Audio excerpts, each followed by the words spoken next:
the first thing up.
What up? What up? We made How's it. it going? Did you make it? You made it. Did you Welcome not back. make it? Welcome back, Tuesday Night Tech fall preview. Wow, excited to be back. It's been a great summer. How's it been your summer, Zach? Zachy Man, boy. the summer is just, it's over now, obviously, but it went by too fast, but I'm pumped to be back here on TNT with you, Mac. It's going to be a fantastic evening. I couldn't believe it. Yeah, I was so excited. There's been a lot of hype, a lot of talk. I couldn't wait. You were telling me about BurnRate and about Robert McLaws, and I remember him from TNS. I couldn't wait for the opener. It was a great fall opener. I totally dig it. We've got some new stuff coming at you guys.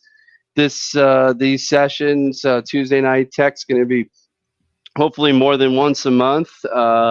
We've got a couple of guests lined up for the next few sessions, but we're going to be coming live with a whole bunch of new tech and new things to show you guys this fall. What say you about some new segments we got going on? Yeah, it's going to be a bit of fun this evening. We're pumped to review some cold calls. I'm going to do a cold call breakdown, and we're going to need your help in the audience to decide whether or not these calls that we check out and review, if they showed or didn't show. And taking part in that is going to give you a chance to win some cool prizes here in a bit. Yeah, man, we got some prizes given to us by some really great people out there that have donated a couple of their email templates and cold call courses. So we're going to be giving some of that stuff away. If you call it right, if you call it that it was that you think that the prospect showed and they did show, you'll be entered into the drawing, and we'll pull that, and you'll win one of those prizes. And we'll do a couple of those a little bit past the halfway mark of the show. We also got a halfway video we're going to show. Somebody else wants to introduce themselves, so we're going to give them a little spot to say hello. And but we're going to get right into it, I think, just for the sake of time. And nobody wants to hear me talk all night, of course. So we're going to bring him in. Robert McLaws, BurnRate.io. Let's get him in here. What is up, everybody? What is going on? What is going on, Robert? Welcome to our fall preview, our first premiere night, Tuesday Night Tech. Mac and Zach, I don't know if we told you, but Mac and Zach used to be on Thursday mornings, but then we just decided to start recording some private sessions, the Lily White sessions, I like to call them. We're we're going to be dropping those on some of the channels that everybody loves to watch podcasts on or listen to podcasts on. We're going to be dropping some of those doozies on there that we've recorded privately. But welcome to the show, man. How's your summer been going? Love the hat. Unfreaking believable hat. I was just telling him about how hats are only that I look like an idiot in a hat, but if you get the right kind of hat, it looks good on you, and that one is definitely your style, brother. Well, thank you. I appreciate that. Summer's been crazy, man. It's it's never a dull moment when you're a father running a startup, selling, fundraising, developing all at the same time. It's never dull. And I live in Florida, so we had to evacuate for hurricanes a couple weeks ago. Oh, took a couple unscheduled days off. Whatever. It's what's going on today. It's never a dull moment. Well, as an owner, let's be real, right? Like I think some people don't have the sense that like work is not a 9-to-5 business when you are an owner or even a sales rep. I mean, I don't know. I told a story the very first night at TNS, right? That a lot of people remember. I told a story about my boss, not the first night at TNS, the first night I was on TNS, that I got a chance to actually have my question answered because I think beyond September of 2020, there was like, you'd have to get really lucky in order to get your question answered on Slido because it would be like 600 questions. Oh yeah, no. It was but crazy. In the early days when I was early, when there was only like maybe 35 people there, I was able to get my question answered. And like I had told this story about my boss walking around the office with cheese, eating cheese, and a big block of cheese, but he shut the light at 5 o'clock. You got to go home at 5 o'clock, and I'm like, what kind of business owner says that to anybody? I don't understand. Yeah. I had one of my very first startups was in residential real estate, and I was a tech guy, and I had 2 residential real estate guys as my partners, and they decided that because they had to get into the office early to be able to like show houses and stuff like that, that I also needed to be in the office early. And I was like, okay, well, what if I was coding till 3 o'clock in the morning? You want me to show up in the office at 5:30 a.m.?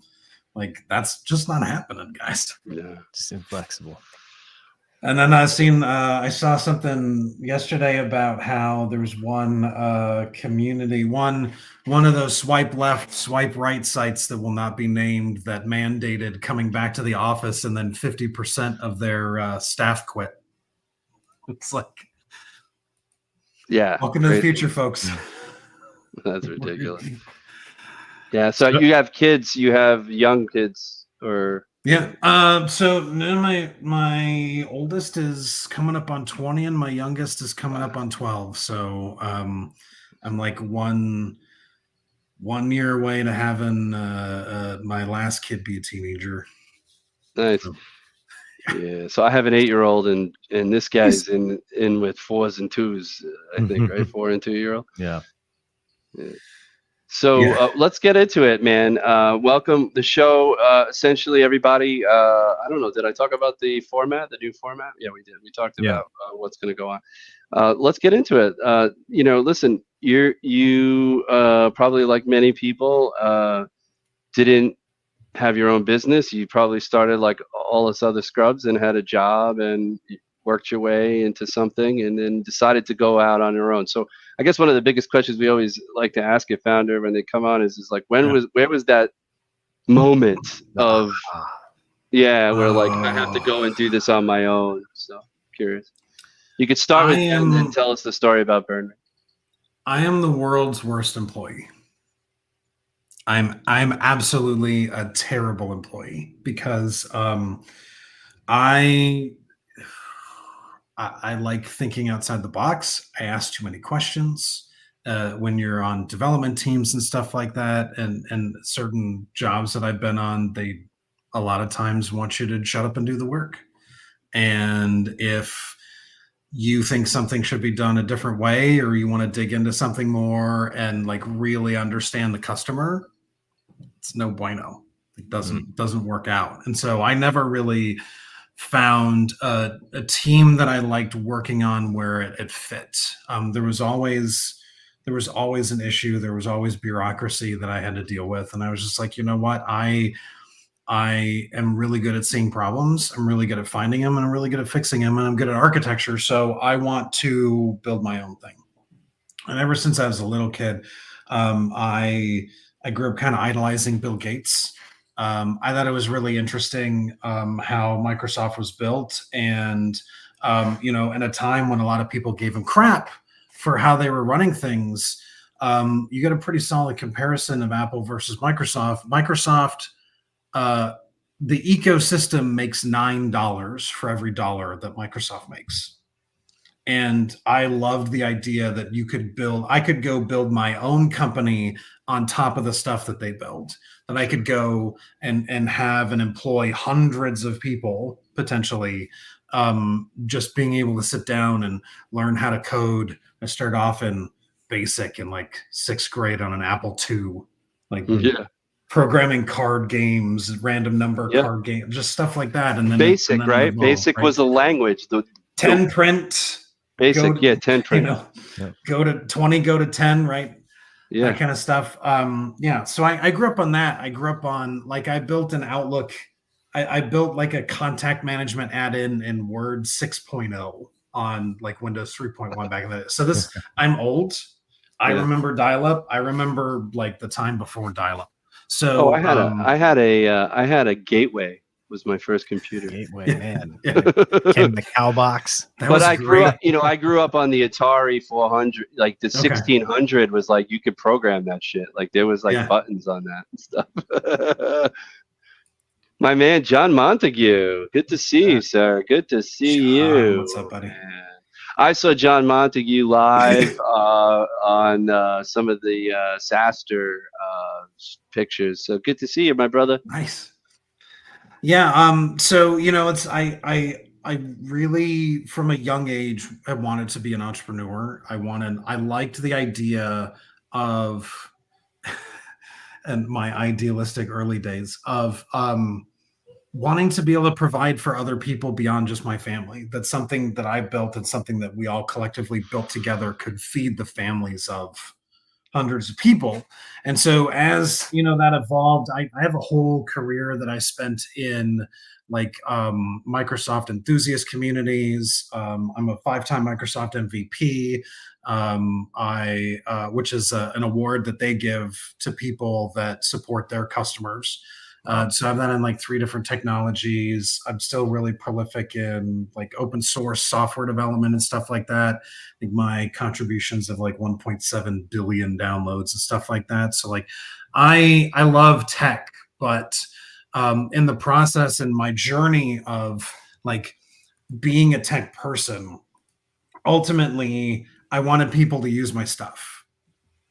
And I always hated, like, I hated sales. I hated salespeople. I hated phone calls. I hated that whole process, right? And I never understood it. And when you're in school, get off the show. Wrong show. Sorry, guys, wrong show. No, but realistically, like tech people aren't really personable. They don't like talking to people all the time, right? Like if they want, and my mindset was totally like bought into the whole field of dreams. If you build it, they will come. Stuff that surrounds startup land, right? And all you got to do is build the next great thing, and people come flocking to it. And nothing's further from the truth, right? And so, as a founder, my last startup before BurnRate I started in like 2011. I was a tech founder. I did not come up with the idea, but it was for a commercial real estate software platform that could build financial models. And I learned a lot about capacity there. I learned a lot about the math. I hated math up to that point. Business, helping streamline a business didn't need a lot of math. And so I learned a lot in that process. But what I learned was that I could build something. I built that system out 3 different times. And my co-founder, who was in sales, selling commercial real estate, like multi-million-dollar buildings. I'm like, this guy is going to be able to get it done for me because I'll build it. He'll go sell it. This is going to be great. Spent most of his time in his room trying to figure out the one magic phrase that he could use to sell this product. because he had found the one magic phrase that he could use to close deals on buildings. And for 3 years, barely anybody used the product. And I was like, I can't do this anymore. I need to understand, like, okay, great. I hate sales, but it looks like I'm going to have to not hate it to figure out how this works if anybody's ever going to use what I built. Mm-hmm. So I hired a company. Actually hired Scaled and Matt and Jake over at scale.com. Sure. And they showed me the ropes. They taught me how to build out a pipeline, what pipeline generation looks like, all of the stuff that I hated. And they showed me the ropes on how to build that system. I was like, man, this is really an engine. Of course. This is the core of a business. And I really came to appreciate that. And so it was like, why is every company reinventing this? Every single startup? Why does every founder have to go in and build this thing from scratch every single time? Like, making money is one of the oldest industries on the planet, right? Why is it still so difficult? And, well, you know, I would say, like, it's a rhetorical question, I know, but like, I think what's interesting about what you're saying is and I always talk about this, and Zach always knows I talk about this, is the fact that you're talking about one industry, right? Who thinks that way? Yeah. Mm-hmm. Yeah. Well, right, and that came from that tech side, right? And so, like, and you know, I feel like a lot of tech people are on the autism spectrum somewhere, right? And so it's hard to empathize with things you don't understand. It's hard to, like, get outside of that bubble. And so being in that bubble was very much, I don't want to talk to if I want something, I don't want to talk to a single human being. I want to go to a website. I want to buy it now button. If I like it and I've got the money, I want to buy it. And that's it. I don't need anyone to convince me how to use it. I don't need, like, you know, it gets this vibe, this rap of, like, used car salesmen and stuff like that. And that outside of the industry was the vibe, especially in the circles I ran in early 2000s and startups. And so, it took a lot for me and getting outside that box to make the change. And after I made that transition, it was like my eyes were opened, and I was like, I need other founders. I need other technical founders to make this transition too. They have to understand that if you're an engineer, this is the engine of the business. And you can engineer it exactly like you engineer software. You can create it and have it be a machine. And how are you going to do that? And how are you going to do that in a way that deals with the challenges of these messy, what it was a translation on that one. There was a sci-fi show that called humans like ugly bags of mostly water. Like, how do you deal with these squishy entities called humans within this process? And that kind of became my mission. Sure. To help other people make that transition. So, well, I mean, listen, that's essentially, you know, people who, like, I always say, there are hidden sales people. You, like, even the techiest person, right? Yeah. Like you're talking about, if, you know, they don't like to necessarily maybe talk to somebody, but you can access them in a way. You could even do a video, you know, nowadays. And I think they could do a video, which is almost less scary for them, right? And they can actually appeal to a certain group. You know, if you built something that's highly technical and it requires, you know, it's being used by somebody highly technical, that's what this is. It's just about a conversation about problems and solutions, right? Yeah. And so, you know, the process, the engine, and we talk about this a lot in our business, you know, because we help companies actually put these things into place as well, kind of like Scale, in that sense that, you know, sales and marketing, and Whiskey Wednesday talks about this. Everyone's talking about the sales and marketing alignment. The whole idea is that you need both. You always need both. You need this, and you need that process, and you need that tech. You know, one of the things why I particularly like Membrane also is you can, once you have built the process by which you want prospects and things to move through your Mhm. system, and then Yeah. you attach the system around it, right? Yeah. Is just like the genius, right? And Yeah. so and That's and what like suckered me into membrane hook, line, and sinker, was that seeing that process and going through it and being like, oh, wait, here's those. Like, you can go in and click a button and have like the 7 questions just out of the box that you should be asking before you close a deal. Like that stuff, that kind of stuff was really great to me. And then like taking that through and understanding from a technical perspective, like I was a consultant, and I'd have to go in and to somebody that wanted something done and convince them that I was the person to help build this thing, and like then collect money from it. Like had never clicked for me that that's a sale, that that's a sales process. And these things, like when I'm sitting in a room trying to like paint a picture and convince a group of technical people to make an architectural decision, that's still sales. You're selling people on your viewpoint. And like they don't teach you that in school. They don't teach you that concept of how do you master that in out in the real world. And so, that's I feel like I'm pretty good at that. The part that I still have a real hard time with is the actual close. Like, how do you, like, once somebody's on the hook in the process of going and they're gonna do it, like I'm not as great as I could be, and I still have a lot to learn on that, window between, hey, we're gonna do this, and then how do you like stay on track and get the close every time. So Yeah. Oh, I mean, listen, when we think about all the different, things you can talk about and post about in terms of sales and what people, talk about on a daily basis, and there's all these different sections, right? It's just kind of how when we talk about cold call breakdown, we could break down a cold call into 3 different sections. yeah. The sales process has so many sections, and you're always closing. Yeah, Each yeah, component, yeah. like they Mhm. talk about ABC, always be closing.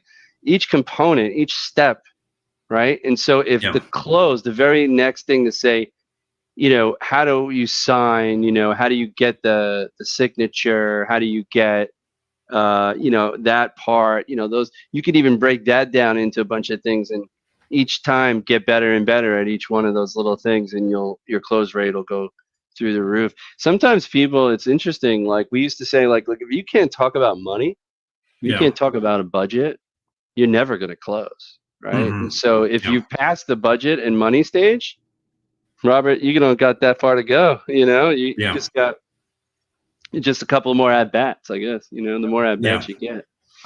I'm Yeah. It's curious. just getting comfortable with that.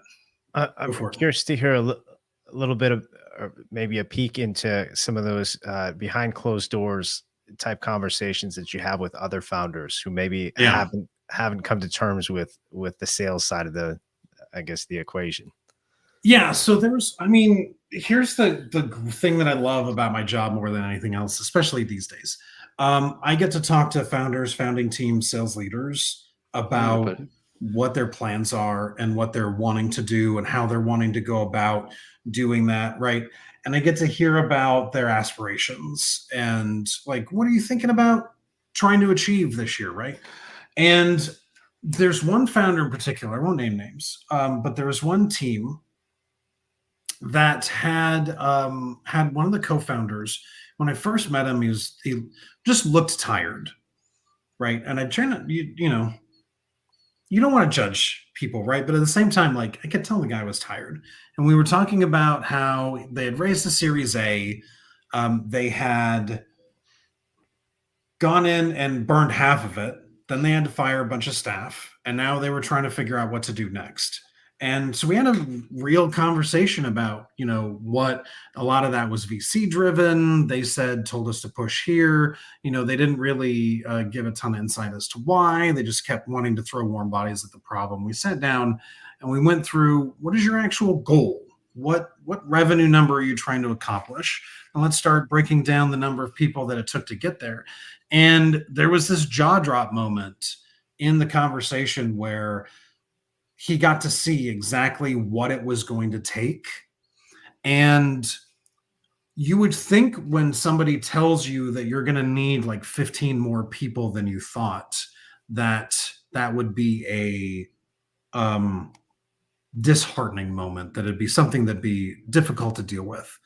Not the case. He like brightened up. There was a relief that came from being able to understand that. And I remember when I checked back in with him, I think it was about 6 months later. It was a different person. And that's what I love about these kind of situations. I get to hear what the business does, what challenge they're trying to solve, how do you adjust for that, and then how can we help you actually do that thing, right? And that's when founders get to see the amount of humanity that it takes, and get to focus on the parts that actually matter. It's really useful. The challenge that we see is not everybody sees that, right? Especially if it's really hard for companies to, if you're well funded, if you raised a lot of money on a high valuation, it's really easy to get high on your own supply.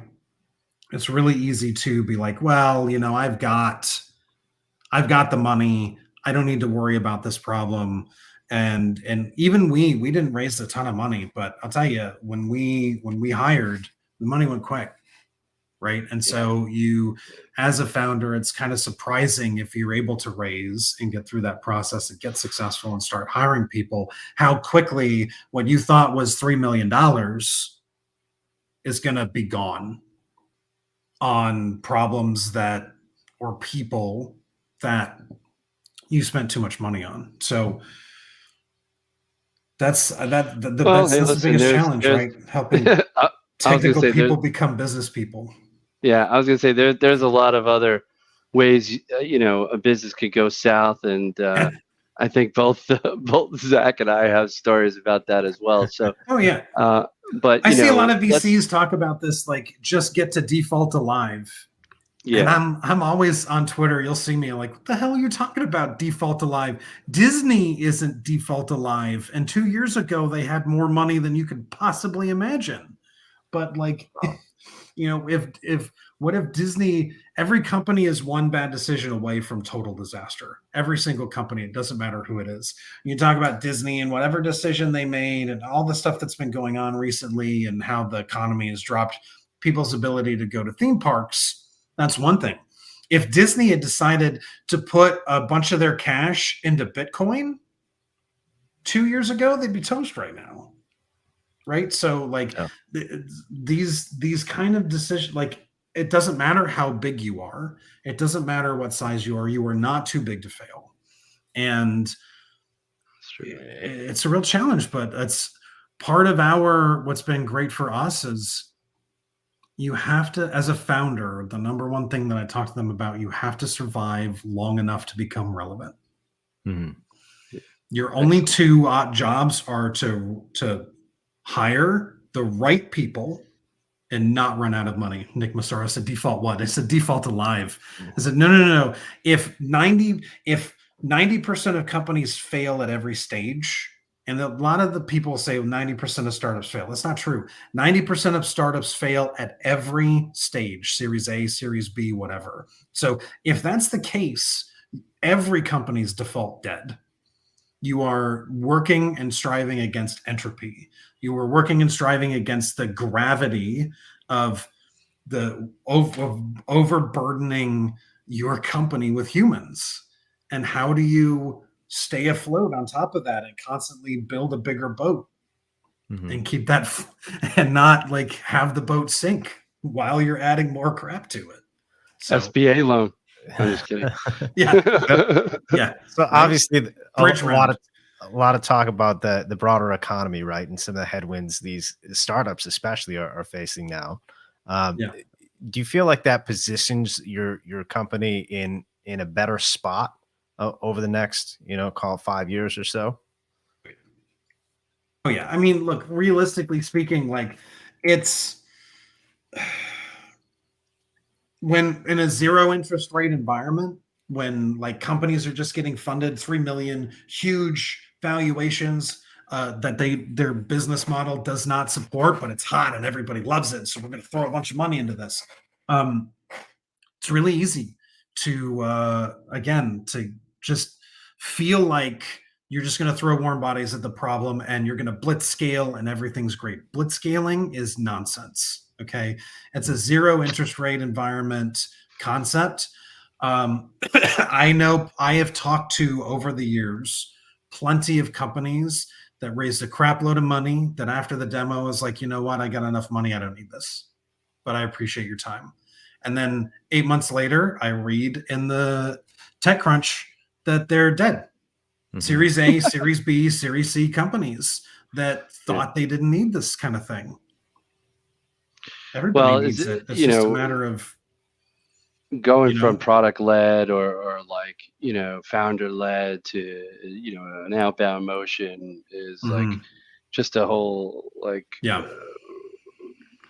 plethora, brings on a whole plethora of, stuff to unpack that is so beyond them sometimes. And then like in the community space is so bombarded with people, thousands now, that think they can help you, and who's the one to turn to.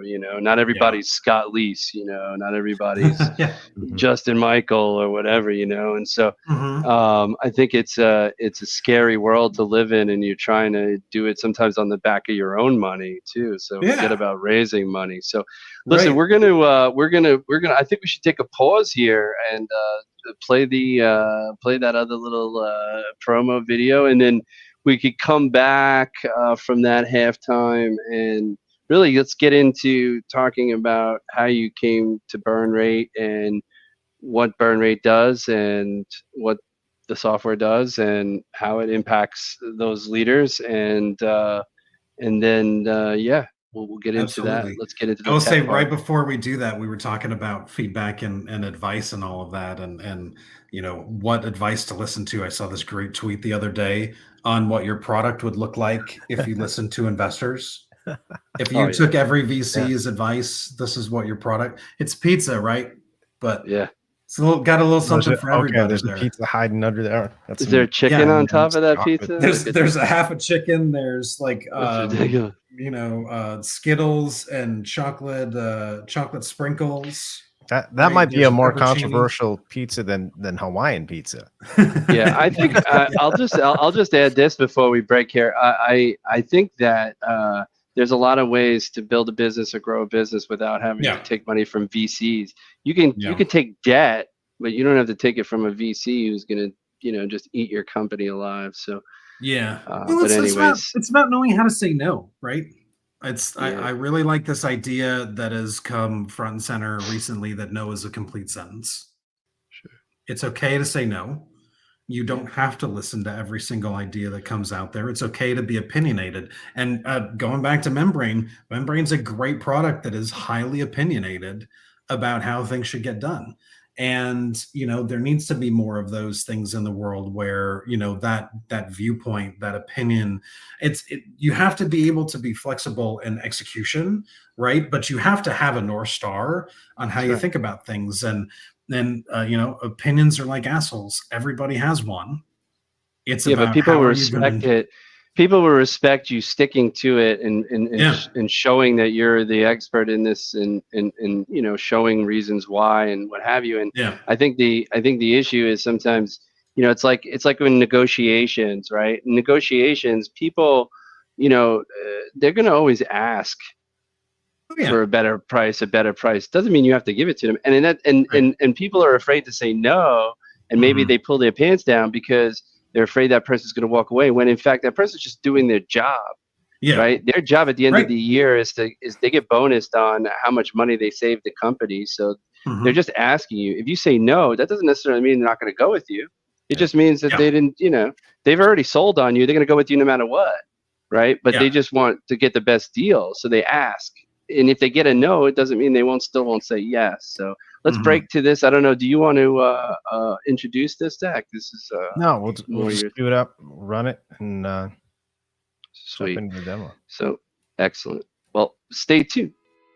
I'm Fred Copestake, founder of Brindis, a sales training consultancy. And I want to say hi to all you guys on the Tuesday Night Tech Show. Couple of bits of tech that I've got that you might be interested in.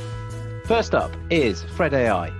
Yeah, it's a digital twin that I've created fed it with some of my content. You can ask it questions, a bit like ChatGPT, but it's focused in around sales and collaborative selling.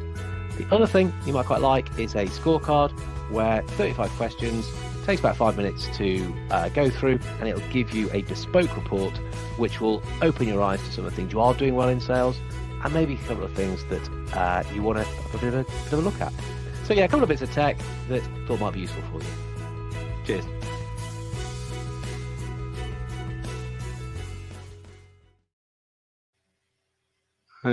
Nice. Cool.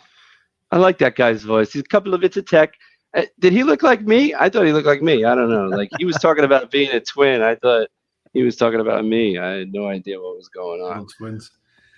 Yeah. So a good little 50-second break. Version. Was that? You're the AI version. Just a couple more passes through Mid-Journey. We'll get it dialed in. Nice. Passes.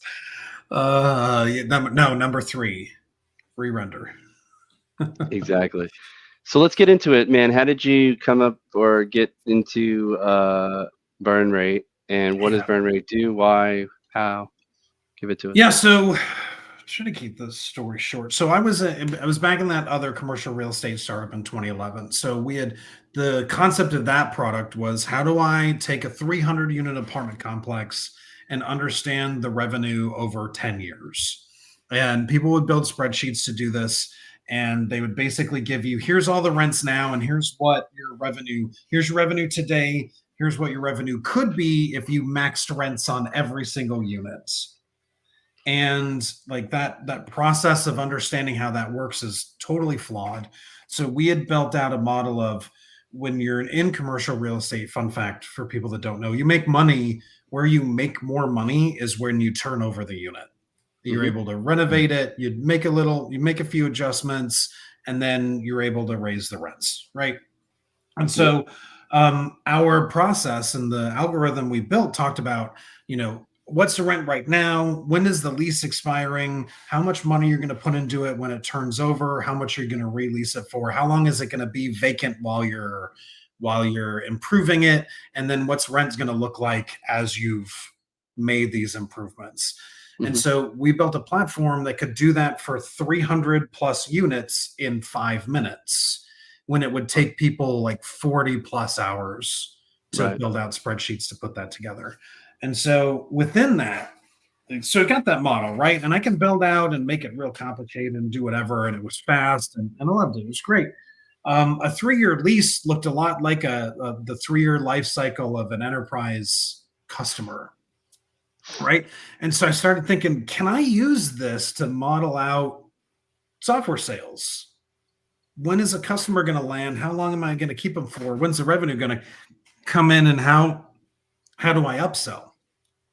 And so when does it churn or burn? When is it churn or whatever, right? All of those types of things. And so the idea behind that original company was always that commercial real estate was going to be one vertical and SaaS and other things would be another.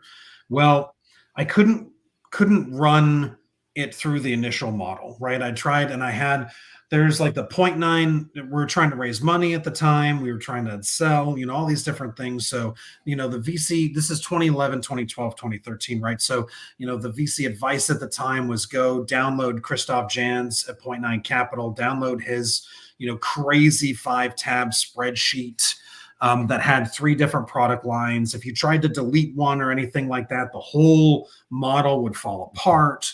But it had a capacity model in it. It had when you're going to hire. It had a number of other things.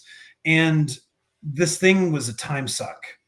And VCs were asking for it, and then they would almost immediately throw it away. There was no useful conversations that stemmed from it other than, do you know how to think about your business? And then we went to accelerators, and we were talking to them about this idea and this concept. And the accelerators were like, well, we want everybody to build their own model because they need to understand the knobs and levers to pull in the business. And I'm sitting here going, I don't need to build a freaking car in order to understand how to drive it.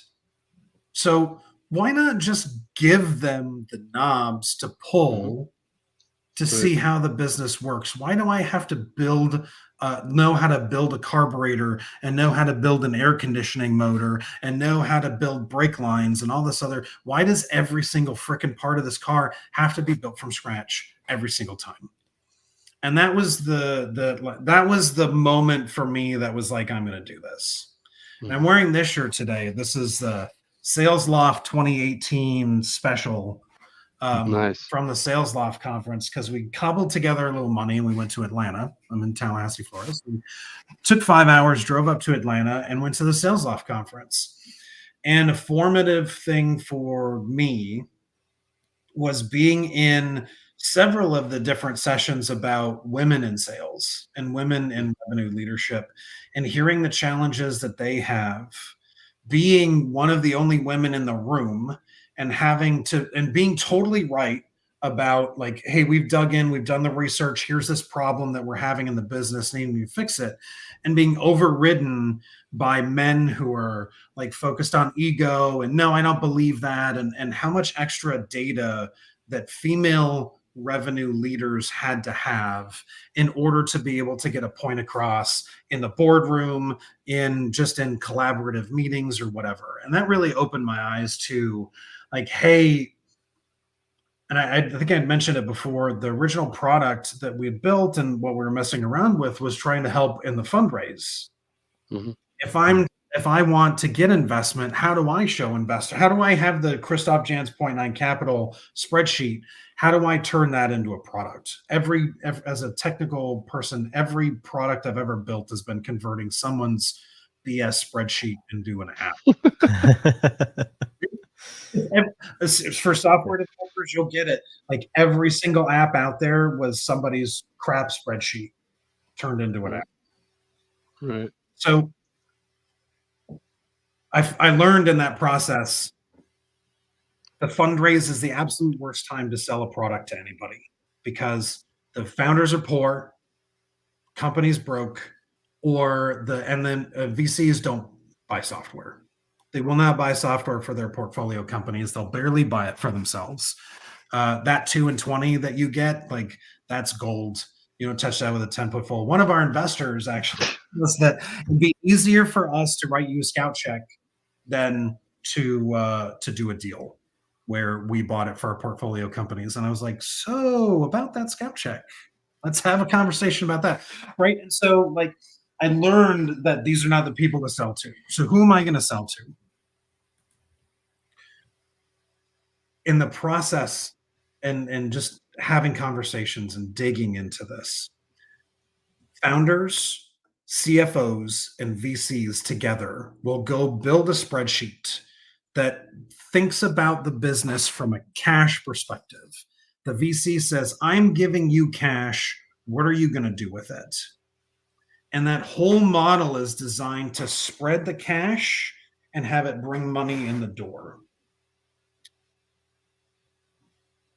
And I would ask revenue leaders, how many times have you been handed one of those spreadsheets and you know this plan is bull? You know in your gut that there's no way this plan is achievable, but you have to execute it. And then if you don't execute this, who gets fired? Who in the company is going to be fired if this thing doesn't work? It's not the CEO, it's not the VC, and it's not likely the CFO. Right. I get fired, the VP of marketing or the VP of sales. That's it. Right? And so, and we tell people right now, the numbers vary, but often it's the life cycle of a VP of sales is 15 months. And I tell them, it used to be 18 that's months. not, Yeah, sure. It used to be 18. Now it's, I say 15. It's really 12. Even if you say it's 18, it's really 12. Here's why. See, and because let me, you're going to make that decision. I got to cut you off here though, because 15 months, 8 months, a year. I've seen people's on LinkedIn with a year as a VP of sales, right? Oh yeah. On a startup, and I go, you were not a VP of sales. You were the founding SDR. Yeah. And you built process, and you built a track, If you and built you built process, maybe you did. and then you left. Mhm. Because if you're only there a year, you haven't built anything No. that has any kind of momentum. No. I'm sorry. I don't mean to be like a poo-poo on people's experience, and I'm not. And this is me not even ranking on the generational gap here. I'm talking about people who say I was a VP of sales for a year. Now, if you went in and there was somewhat of a semblance of a business going, and you were kind of like really the VP of sales, and you took over a team and stuff like that, okay, and you only spent a year there. Yeah. Even that, still, how much damage did you do in a year? How much process? How much lean ops? How much did you actually put into place in a year that gained any kind of momentum? Why are you not still there? That's what I always ask myself the question. If you're in a leadership role like that and you're trying to build sustainable revenue, you're telling me you did that in a year? Oh yeah. Well, I mean, and it's still going very as well as it was when you were there? No way. Right. We can. Here's the thing. I do want to see the technology. Yeah, we'll see the tech for sure. Here's the thing, and this, like, we could have like a 3 hour. I could talk about this all the time. We'll keep it short. The trajectory of a VP of sales. How do you get to that position? Right. It varies, but what you tend to see happen is somebody maybe came through as an SDR, maybe just came through as an AE, right? But we all know SDR to AE upgrade, right? You hit your quota, you hit it, you clear it successfully a bunch of times. You like building, maybe you're, thinking through what I'd like to be a manager. You go into being an AE manager, and you've been an AE manager long enough where you're like, yeah, I could run all of the management for this thing, right? The thing is, that jump from being an AE manager to being a VP of sales, the gap on what you need to understand about the business between here and here is so wide. There's not really there's no aspireship for how to be a VP of sales, right? Mm-hmm. There's no training that helps you understand what that means. And it's a natural progression of the role, in that when you want to go and you've managed some people, now you want to be the head of that department. And so there are. But now you have what they call as P&L responsibilities. Right. Mm-hmm. You have P&L responsibilities. You have way more hire fire responsibilities. You have planning responsibilities, and what BurnRate shows, and I'll show you guys this here in a minute. Everybody focuses on customer acquisition. How do I acquire more customers? Employee acquisition will kill you way before customer acquisition will. Absolutely. Yeah, because it costs you so much to hire and to fire and to rehire. Yeah. Mm-hmm. And there's no tool there's no accounting platform that you can tie into and say, hey, I'm going to connect my CRM to Stripe to my bank account and have it tell me what my next hiring plan is, because that concept is solely based on where are you going and what do you need to get there. And what already happened is not going to dictate where you're going. Right? So you need a data lake. That's a huge gap, is there? You need the data lake, and then you need some kind of BI tool, right? that you can pull the reports from. No, I'm just kidding. I won't get ahead of myself. You need AI, machine learning, and a data lake, and you put all those things together and you mix it up, and then you'll have this really nice cake of, it's going to look like that pizza you showed us earlier. It's going to look like the pizza, right? So, but that was the missing piece. And so it's been, for BurnRate, it's a real challenge to be in this space because there are 30 some odd competitors. And that's a saturated space. We just had a new one, David Sachs. We pitched to him 2.5 years ago, and he just spun up a competitor on Friday, they announced. It's the same stuff. Everybody thinks you can tie into your CRM, your Stripe and Xero, or Rippling or whatever, and then you're going to magically know what your burn is. There is no more dangerous thing you could do for a company than tell them their burn rate, their runway is 19 months when you really have 11. There's nothing more dangerous that you can do than connect all of these things together and have a really shiny looking website and great marketing content and VC backing, and then have it kick out a number that says 19 months. But it didn't predict for you what your capacity plan was going to be and how much that plan was going to cost. And so it left off significant numbers that made you think you were good to go, and you're going to be dead 2+ quarters earlier than you thought. What was the one thing, like, when because you talked earlier about how you had to learn how to sell and it was something you despised. As you continue to talk about this, and what skills have you felt like you needed to sharpen in order to bring more life or reality or just more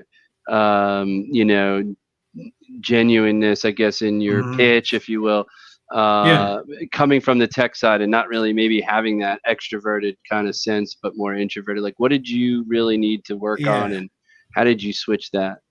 I'm weird. I'm just gonna be like totally honest. Like I'm this like middle ground introverted extrovert. So I go through fits and starts of like, I want to get out and have conversations and understand things. And then there's 2 weeks where I don't want to talk to anybody. I just want to go sit and code. I just want to build out this product thing that's been sitting in my head. And I'm ADHD. And so like having to balance all of those things, plus being a father, plus being a husband, plus having to get kids to school, plus, whatever, like all of those things become like a real challenge to how do you not just beat the shit out of yourself for not getting stuff done. And that's really my big thing, is because I'm a founder, because I know what I want to build and I know what the iceberg looks like. And then another day goes by and I didn't get everything done that I wanted to get done. And another day goes by when I got to balance and make a decision between, do I build the business or do I go spend 20 minutes with my wife or my kid or whatever? Like those types of things are the hardest. And the second side of that is, and maybe it's up to the viewers to decide if I'm doing a good job of that today or not, but when do I shut up? How do I keep the story concise enough and then be comfortable with the silence enough to not want to fill it with more of me? Yeah, that's sort of what I was getting at. Like, because you're a tech guy and you like to talk about the kind of the nuts and bolts too. So you're talking about talking to VCs and talking about owners or CEOs or people of high net worth or whatever, and they're sharp, and so they're not going to sit. You're going to go, and they're just going to tune you out. So I was just curious about how you made that transition, because maybe being nervous, even maybe you had some nervousness, right? Because you've never really done that kind of work before, or that kind of like sort of cold sort of, even if it wasn't a cold, but it's still like an intro meeting or whatever. Yeah. Well, honing the message, right, and getting it and editing it down to as few words as possible. I mean, even the stuff that's on the website now and how this message has evolved even just came into being in the last month, where I said we're the only finance tool for revenue leaders. All the other revenue tools are built for revenue leaders. We're a revenue tool built for finance leaders. And that has clicked, where 2-3 years of other messaging hasn't. And like the interesting part is having to swim upstream in this industry, teaching people that this thing they didn't know was important is actually critical to their business, and having to fight that process so much. When we found the right messaging and actually broke down parts of our process where people would come in, right? We call BurnRate. They expect us to be finance tools. They expect us to be all these things. And we would have to educate and say, no, in the call, we actually do this, this, and this. I changed the messaging, and all of a sudden people were coming into the meetings understanding what we were doing. And me and being able to adjust to that, it took another prospect to go, dude, I actually came in and understood exactly what you did. And we don't need to go through all of this. Like, we can shorten this conversation. And I was like, oh, okay. Like that, those mindset shifts and having to try to pay attention to that in the moment. Those are. Do you have those are some kind of constantly example challenging you for can me. show like on the tool, like where you Yeah. can kind of like just sort of give us an idea of like what would look like what's a good burn rate? What's a bad burn rate? I Yeah, don't well, know. let's jump in. We've talked long enough, I'm sure. Let's dig into the tool and kind of show you guys how this works. So, as you guys bring it up, one of the things I love to talk to companies about, and I like to keep the numbers simple. So, if you're going from $1 million to 3 million in revenue in a year, and like $1 million in revenue tends to be the magic number for when VCs are going to start getting serious about you. And most VCs expect that you're going to triple. It's called T3, D2. They expect that you're going to triple for the first 3 years and then double for the next 2 over the course of a 5-year span. So you're going to go from 1 to 3 to 9 to 27 to 54. That's typically the magic range of revenue. So what I walk people through is when you're going from $1 million to 3 million, you think that you're some like mythical snowflake, you're a magic snowflake, and your business is totally unique and you have to do all this stuff. It doesn't matter. This $125,800 here in new customer ARR, every company going from 1 to 3 million has to make that in the first month in order to grow consistently, right? These numbers here don't change. That's math in this line. That's super straightforward. What changes is what do you sell? How much do you sell it for? And how many seats are you going to sell? That's the difference, because this number could be 1 seat. If your product is $125,000 a pop that you sell to an enterprise business or whatever, and it, whatever it does, or that's 125 customers, or it's 125,000 customers if you're doing, if you've got a game that sells for $1 a pop. So then it starts focusing the conversation of, what are you pricing at? How much effort are you going to need to put into this based on your sales motion? So Robert, real quick, as we're looking at this, because I don't know entirely. There's a lot of numbers here right now. There's a lot of numbers. So break down kind of what we're looking at, just the 5th grade level. So this is your bookings plan. This is the target and setting your target. So what do you need to hit? And remember how I talked about, I just want to give you levers and dials to understand how it works. You shouldn't be a math expert to try to figure this out. I give you dials. So you can come in and say, I want to look at 12.5% growth rate. And it'll come out and it'll take a second and it'll calculate it for you and tell you what that looks like. I didn't need to be a math expert to know that now I want to grow 4x instead of 3x. And what does that look like? So when you're trying to put together your targets, the first thing that you need to understand right here is, what is my target revenue number going to look like at the end of the month? And how am I growing? Then I want to think about what does my churn look like? How many people are leaving the platform? And how much ARR do I need to add in order to hit that number? And so that's in this basic math section here. This is that first thing. We're just trying to walk you through, and there's 5 data points here. There's the date you're starting, there's where your bookings start, your growth rate, your churn rate, and the number of units you sell per customer. Okay, so I don't need a ton of information. I don't need a ton of outside stuff. I didn't connect to anything in order to get this. And I just want to understand how the business is going to work. So this up here, if you plugged all that into Excel, these first 4 lines would give you how much money you need to make. Okay. Where people tend to mess up is the next part, which is how many of my thing do I need to sell in order to make that happen? Okay. The reason that is because when you go to take this new customer ARR number and divide it by your average selling price, Excel will round that number down. And there's no button you can push in Excel to round numbers up. It's the most obvious button they could put in a freaking thing. And in 30 years, they've never done it. Right.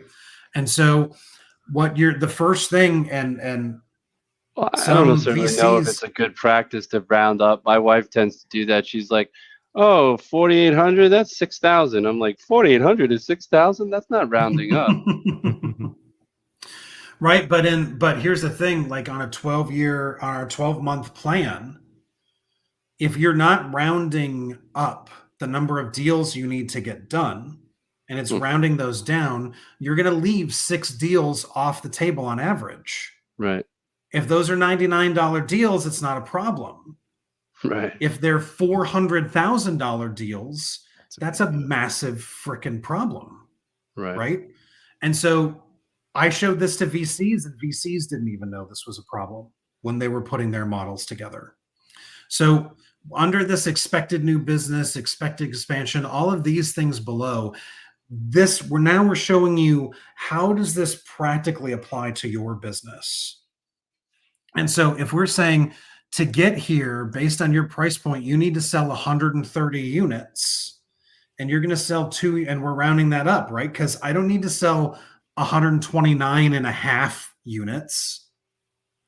I need 130 units to clear my number, to hit my target, to make everybody happy with me. I need to clear the number. I need to not come close or lose one. I need to be over. So we're going to show you the bare minimum of what it takes to be over at this number of units per customer. How many logos do you need to add?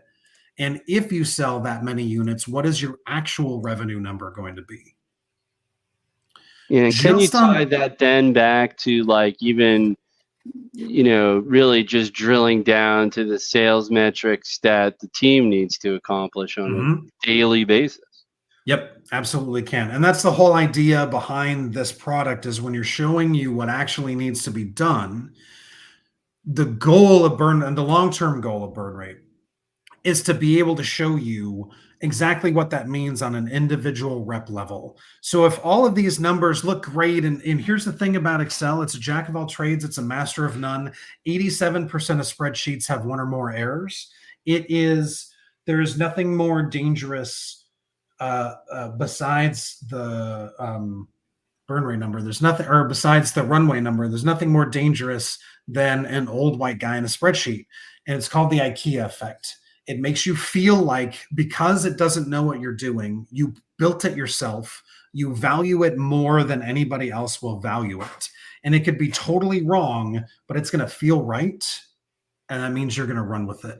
And so these are the types of situations when we're showing you how this works. This is, what do you need to do? And then BurnRate's ultimately going to break that all the way down to the per rep level and say, you're telling your reps to make 300 cold calls a day in order to hit your number. There's no chance that's going to happen. So what revenue number are we going to hit that's actually legitimate, that your people can get behind and that they can track their success on? Well, the problem there, and that's funny that you sort of talk about calls and stuff, because we'll probably break into do one more quick break and one more quick promo, and then maybe we'll drop into doing the other cold call breakdown segment. But what's interesting is that you don't really know. There's no fact. There's no mathematical equation to figure out. Does a person need 300 dials and so many?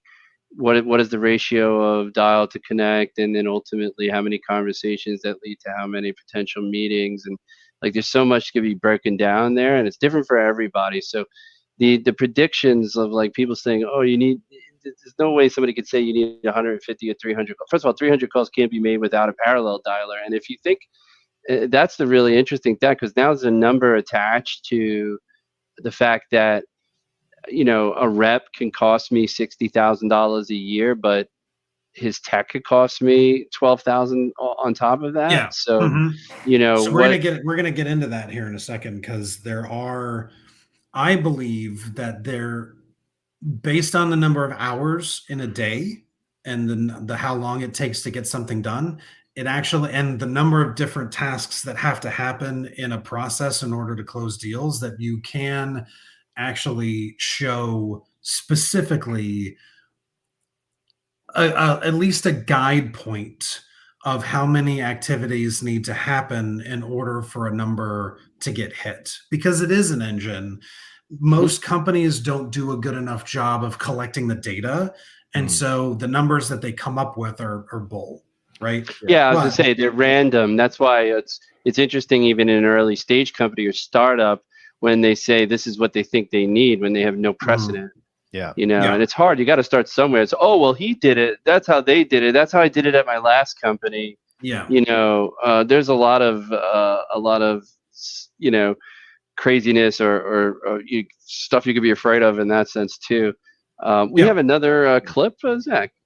Yeah, and before we jump into that, though, I think what you bring up is a very interesting idea, though, and I think it does edge you closer to being more dialed in, and it makes me wonder, on the roadmap, are there statistics that can play into that too? Like, can you collect that data and then make adjustments on a rep level basis? I mean, obviously, like earlier stage, you may not need something like that, but once you've really got that engine built, you got a nice pool of data about, maybe connect rates and, conversion rates on cold calls, for example. Yeah. How does that start to change those numbers? Long term, that's totally the plan, right? Because you have to understand it's not just that I have 14 reps, right? It's the squishiness of humans digging into how many are AE level 1s versus how many are AE level 4s. What is an AE 3's quota versus an AE 1? One of our, and we'll go into this a little bit more in a minute, but people would ask us, hey, can I model attainment? No, we don't model attainment. It doesn't make any sense within the process to set a revenue number and then immediately give it a 20% haircut.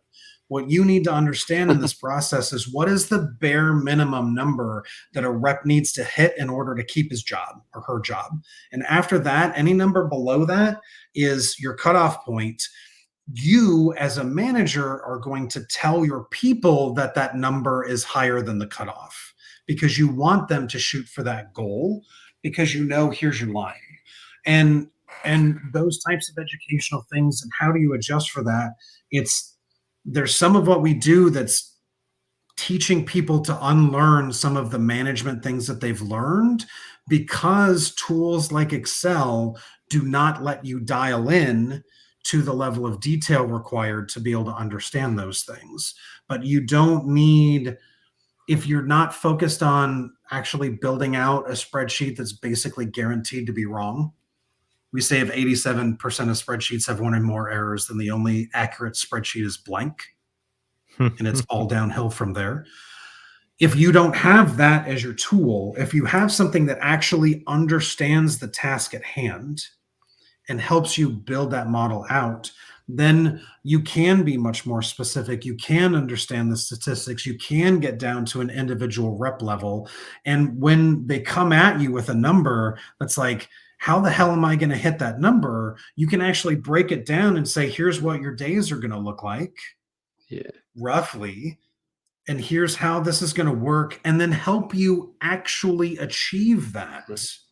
You're empowering this leader and with not only just it's more than just even like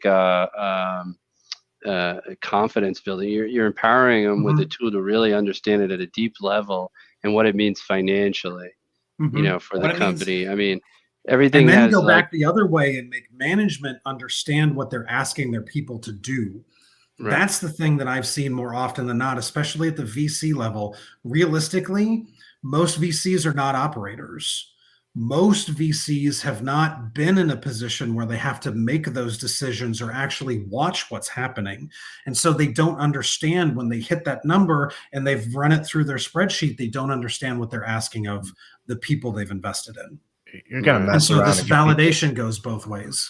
You're going to mess around and give people some accurate quotas to hit. Yeah, wouldn't that be crazy if people had realistic quotas? Yeah, exactly. So that's a whole nother conversation, right? What do you got, Zach? Yeah. All right. Cool. We're going to take a quick break here, and we'll jump back into it.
Yeah. Wow. That I actually I dig that. That's a pretty interesting promo. I dig the music. I like the words, the changing of the words, transform how you do all those things. Today's day, man, everyone's making stuff that's it's got to jump out at you. You know, content's got to jump out at you, and that really did. Um, yeah, awesome, man. Great membrane, great sponsor. I guess they are one of our key sponsors now, and of course, true to Zach's heart over there. But what else do we got here? What are we looking at? Yeah, so we talked about, what it takes to actually get things done. BurnRate talks about things under the what we call the customer journey. So when you understand and you focus on and demand gen and understand this part was, this is a new thing to the what we call BurnRate V2. We did what we'll show you in a minute was our original software. And then people would ask us like, hey, it's really cool. You can show me when to hire an SDR, but can I set a quota for that SDR? And I said, well, no, because that means that I need to understand what the funnel needs to look like. And so we had to go in, and after we had spent 3 years designing our model, our financial model, we had to totally rebuild it so that it understood both customer and employee acquisition. And so we talk about that as we're not selling to robots. We're not hiring robots yet. So everything about a business is human acquisition. And how do you manage both aspects of that process to be able to get done what you need to get done? So we're looking at right here is that critical part of what you, Mac, talked about earlier, is that collaboration between marketing and sales to make sure that the right things are happening at the right time. And so that each department can understand the impact. Like when you make a change to the sales process and you dial in on something and make an improvement, hopefully it's when you make a change, it's actually an improvement. That changes the need at top of funnel, right? Which is typically going to be a mix of SDRs and mark and outbound and ads and stuff like that, right? And so if you're breaking down what the need is at top of funnel, you're going to want to understand, again, how much of that's going to come in from my SDRs, how much of that needs to come in from LinkedIn spend. Now, when you start to dial in on what those numbers actually are, you can attach costs to them. So now if I need, what's my CPM on ads? What's my breakdown? These are all things that we're going to do inside the product at some point. But in order to be able to do that, you have to start here. And so anybody that's a fan or has watched the show Silicon Valley at all, I'll be familiar with the middle out protocol that they built. We like to talk about ours the same way. In order to understand how this funnel works, you have to start from closed one and know how many new logos do I need to bring onto the platform, and then work from that middle out to work backwards through the funnel on what did I need and when did I need it, and then forwards through the funnel on what expansion looks like. And so this is going to feel very much like a cohort chart, but it's not.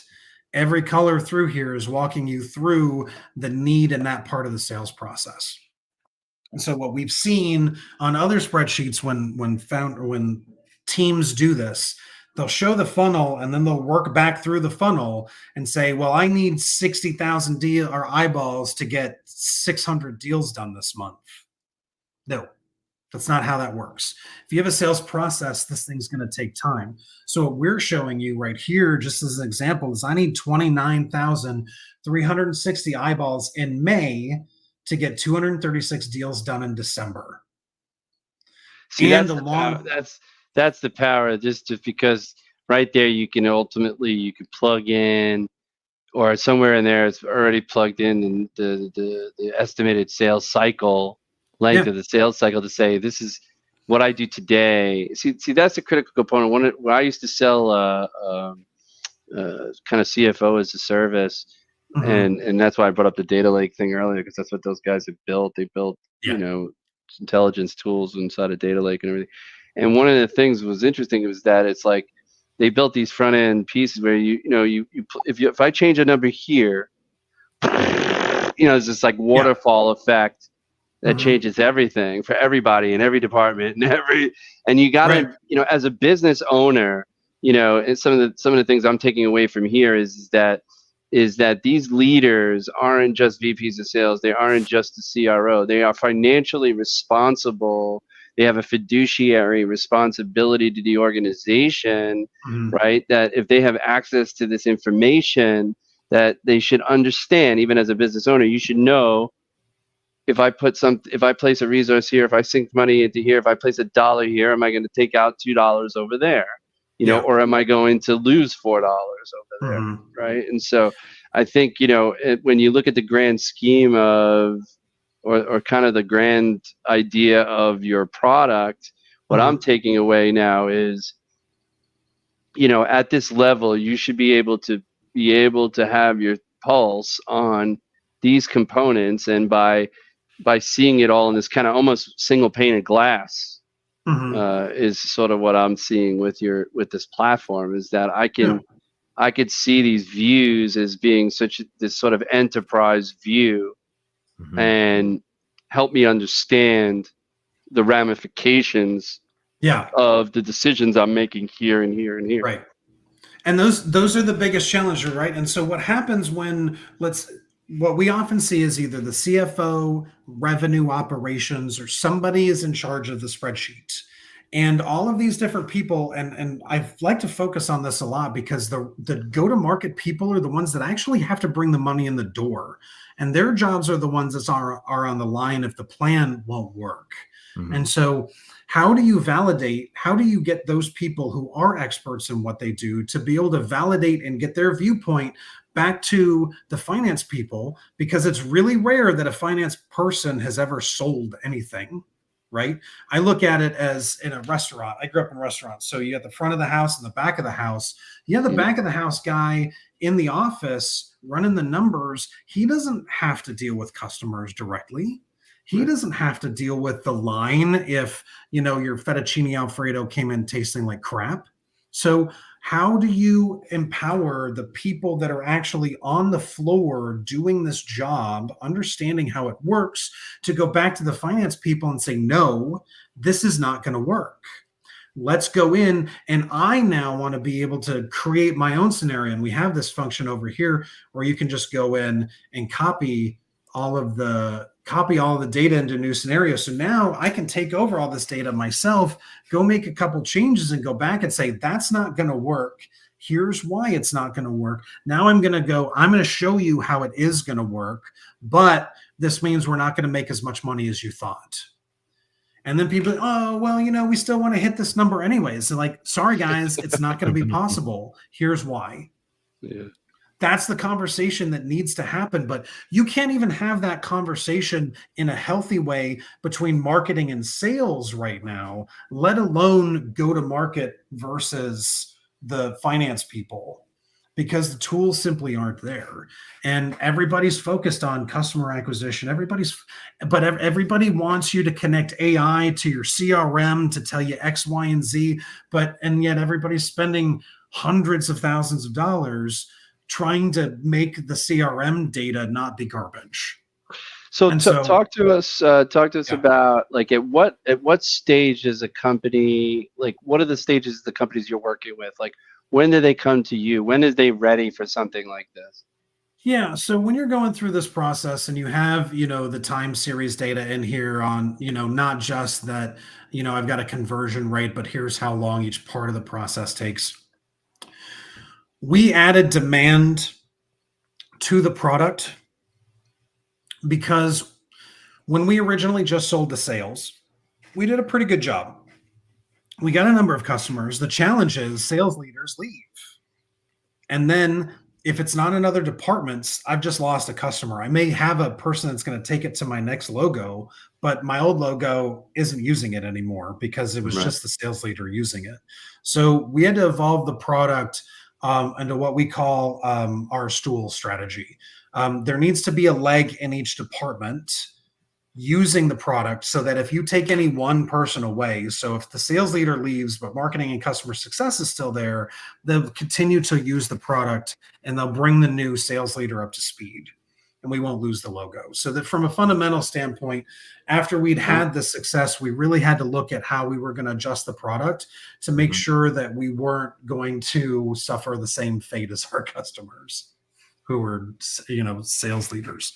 So now that we have the demand product, we can focus more on slightly earlier stage companies, but really the best companies that are the most successful are post-seed. So after you've raised a seed round through Series C. If you're later than Series C, it tends to generate more employees than the browser can handle right now. We need to make some adjustments to be able to make it so where it can generate like 1,300 employees and not grind your browser to a halt. So how out of the box is it, or does it need like in terms of the onboarding, like how quickly can somebody be up and running on it? So if you were to go build a model yourself, that's 40 plus hours. We say within this process, it's not self-guided yet, so we have to walk you through it, but that's where some of our value comes into play, because as I'm onboarding you through the system, I'm hearing what you're selling. We're hearing the challenges that you're dealing with. We're helping you model around those challenges. And then once you've given us your data, we'll go back and put stuff together for you. So you don't have to go in and futz around and try to figure it out on your own. We help build out your model. So your time in the system is down to 1 to 2 hours versus 15 to 20 still trying to figure out how everything works and get everything lined up the way you want it. I want you as a sales leader to see this, to be able to make decisions and go back to work. And then when you need to change something, come in, spend 10 minutes, change something. But really what we're working towards is getting you to the point where, I'll show you like how we're managing the hiring process in a minute. You should be in this product for 20 minutes a week. You should be able to come in, you should see what's going on, you should see what needs to be done, and then you should be on the floor working with your people, making sure that they're actually hitting these targets. There's way too much time is spent in these conversations where we can streamline that and make it just easier for your team to get going. Yeah, KVA, man. So we're keeping it. It's the premiere episode, so we went a little longer than we expected, but that's okay. Yeah, I think he was talking about the amount of time in the platform to get spun up. Oh, yeah. Was that what he was talking about? No, that 1 to 2 hours, that's like, you go back to work, then we're going to have one onboarding call. You're going to give us your numbers. We're going to go set a bunch of stuff up for you. No. And then we're going to come back. It's too much. Yeah, this isn't TNS. Good Lord. Thursday night sales, how long was that? Calls didn't end till like 1:30 in the morning Eastern time. Well, After starting at 8, we're not doing that. No, but you know what though, that's funny that you brought that up, because there used to be like a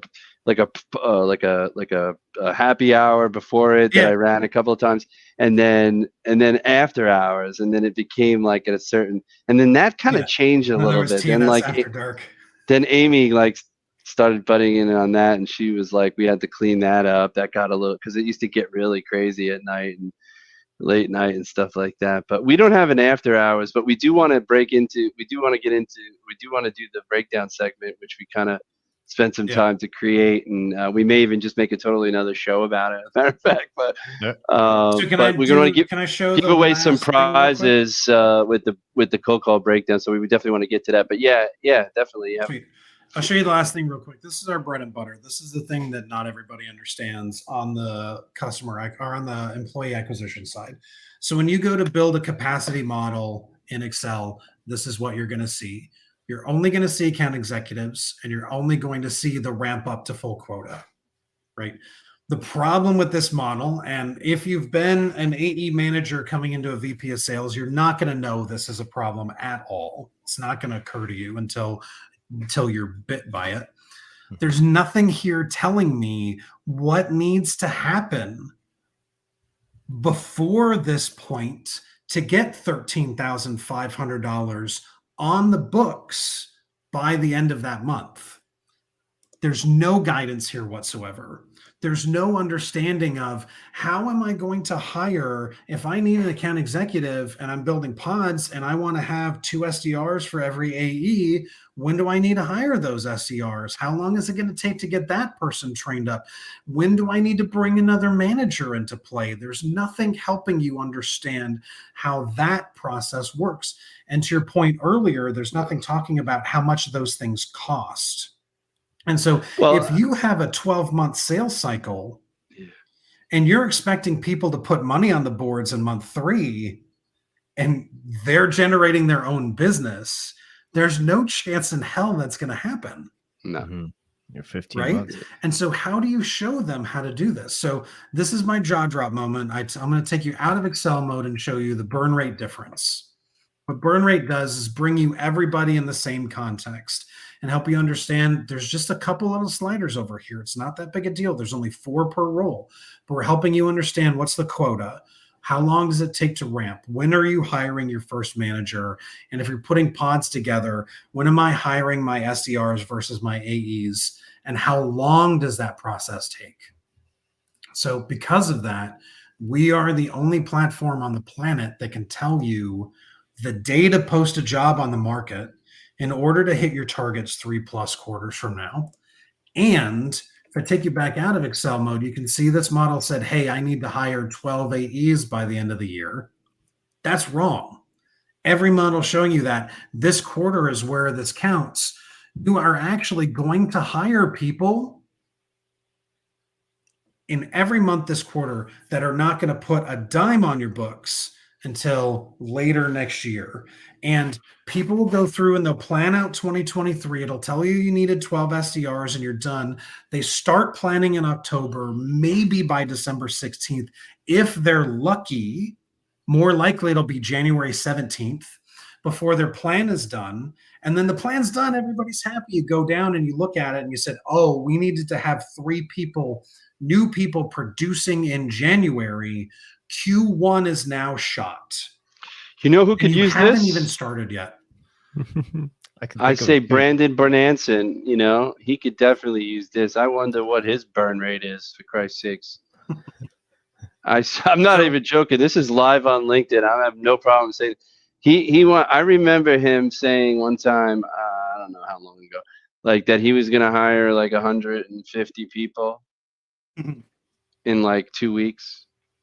Yeah. I don't know, not maybe like 2 weeks, but like, you know, like I think people can do things like that, but I think they sometimes, this whole world has these sort of weird kind of expectations of things, you know, and like, it's like, wow. And when you sort of spell it out here and you really show somebody the reality of these decisions, and not even so much the decisions, you can make a goal. You could have a goal of, I want to hire 250 people because I want to hire 60 SDRs and 90 AEs or whatever it was at the time. And, you know, I need to empower them all. I need to have tech. I need to understand what it costs to onboard them. I know it takes 3 months to actually, from the moment I post that and they answer the ad till, you know, until I actually hire them, onboard them, until they're ramped and actually at full capacity. I'm not making money on them. You're almost like a restaurant, you know, who doesn't make money for the first 6 years. You know, you got to realize you're not making money for the first 18 months. You know, this is a question that I kind of sometimes think about, and this, you know, I brought this up a few times, and what you've talked about tonight kind of reminded me of it. And it's something that, like, I always say to people who are looking at jobs that are like maybe a founding SDR or something like that, is that you need to turn to somebody and say to them, you need to turn to that owner, that leader or whatever that's looking to hire you to be this kind of grunt and start them out and build their whole stuff.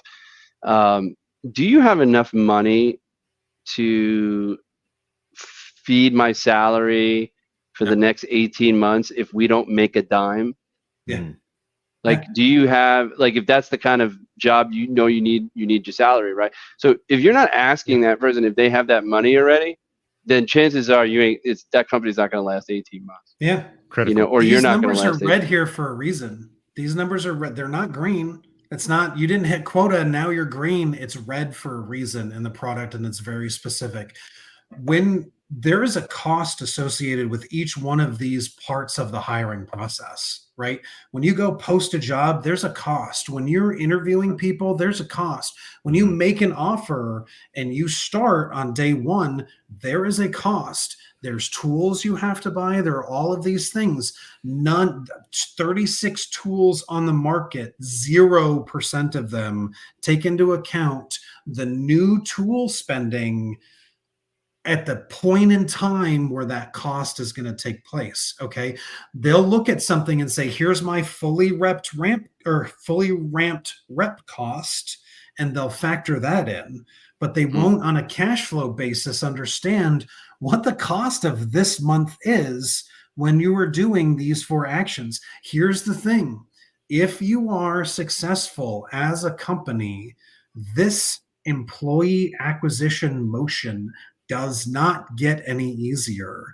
In fact, it gets significantly worse. And I don't know. There we go. Well, it's rendering. So look at this. I'm a big fan of colors. I'm a big fan of colors and how and it's important to, like, you know, be able to really, like, look at something and understand it clearly. And I know we could talk about this all night, and there's so many more components. Definitely. But what I mean, like, what is, like I asked earlier, like, what do you know? I guess maybe a good question would be, you know, you say you're working now with early stage companies, but ideally it could be used for anybody, but obviously it has a cost. Is there any particular ACV that, you know, would be considering maybe your ideal customer? Like, what is their ACV for their product? What is their ACV? So usually we want to say you should be at $500,000 in revenue or above, because that's the point from the challenge in that is, like, if your only customer is like $2.5 million enterprise deals with Walmart, then we're still too early for you. Right. But if you're standard SaaS and you're at $500,000 in revenue, you're right at the point where you need to start getting serious about going beyond the founder sales. You may have already made the mistake of hiring a VP of sales instead of hiring an SDR or somebody else to help bring you in leads. And so now you really need to be dialing in on what the next 12 to 18 months looks like. And so that really, whatever your ACV is, if you're at $500,000 ARR and above, that's really the sweet spot of where we can start to dig in and make a difference. It's amazing. There's so much more conversation to be had around this too. Like the different aspects this affects. Like, I always see these posts from recruiters on LinkedIn, right, about waiting for the unicorn candidate versus, you know, who's right in front of you that fits, you know, fits the bill, checks all the boxes. Like, and I'm sure there's ways to extrapolate that data, but it would be really interesting to see how much more that can cost a company over time by making those sort of delays, lengthening interview processes, all the things that people talk about, right? You know, being kind of every day you're late, part of that. Every day you're late hiring $1 million rep costs you $5,500 in lost. Wow. Every day. Wow. I wish I got paid $5,500 a day. That would be great. And that's if you're at most companies are 6 weeks late in hiring on average. It's 176 grand in lost revenue just right there. And you're not even talking about the other stuff. You're not talking about the lost time involved in the planning process and all of that. So there's so much value in helping customers figure this stuff out. And we are still in the early days of helping them with it, but we're fortunate to be at the right place at the right time to be able to start to ride that wave of, now profitability is important to you. Now you want to not have to write another seed extension check because interest rates are at 8%. Oh, okay. No problem. Again, I said part of your job is to survive long enough to make enough mistakes to be relevant. And fortunately, I feel like we're pretty close. So nice.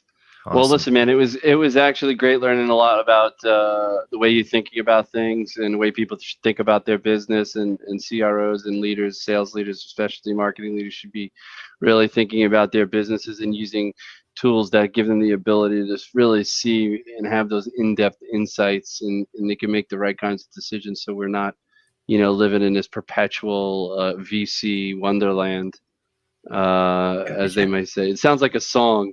It really does.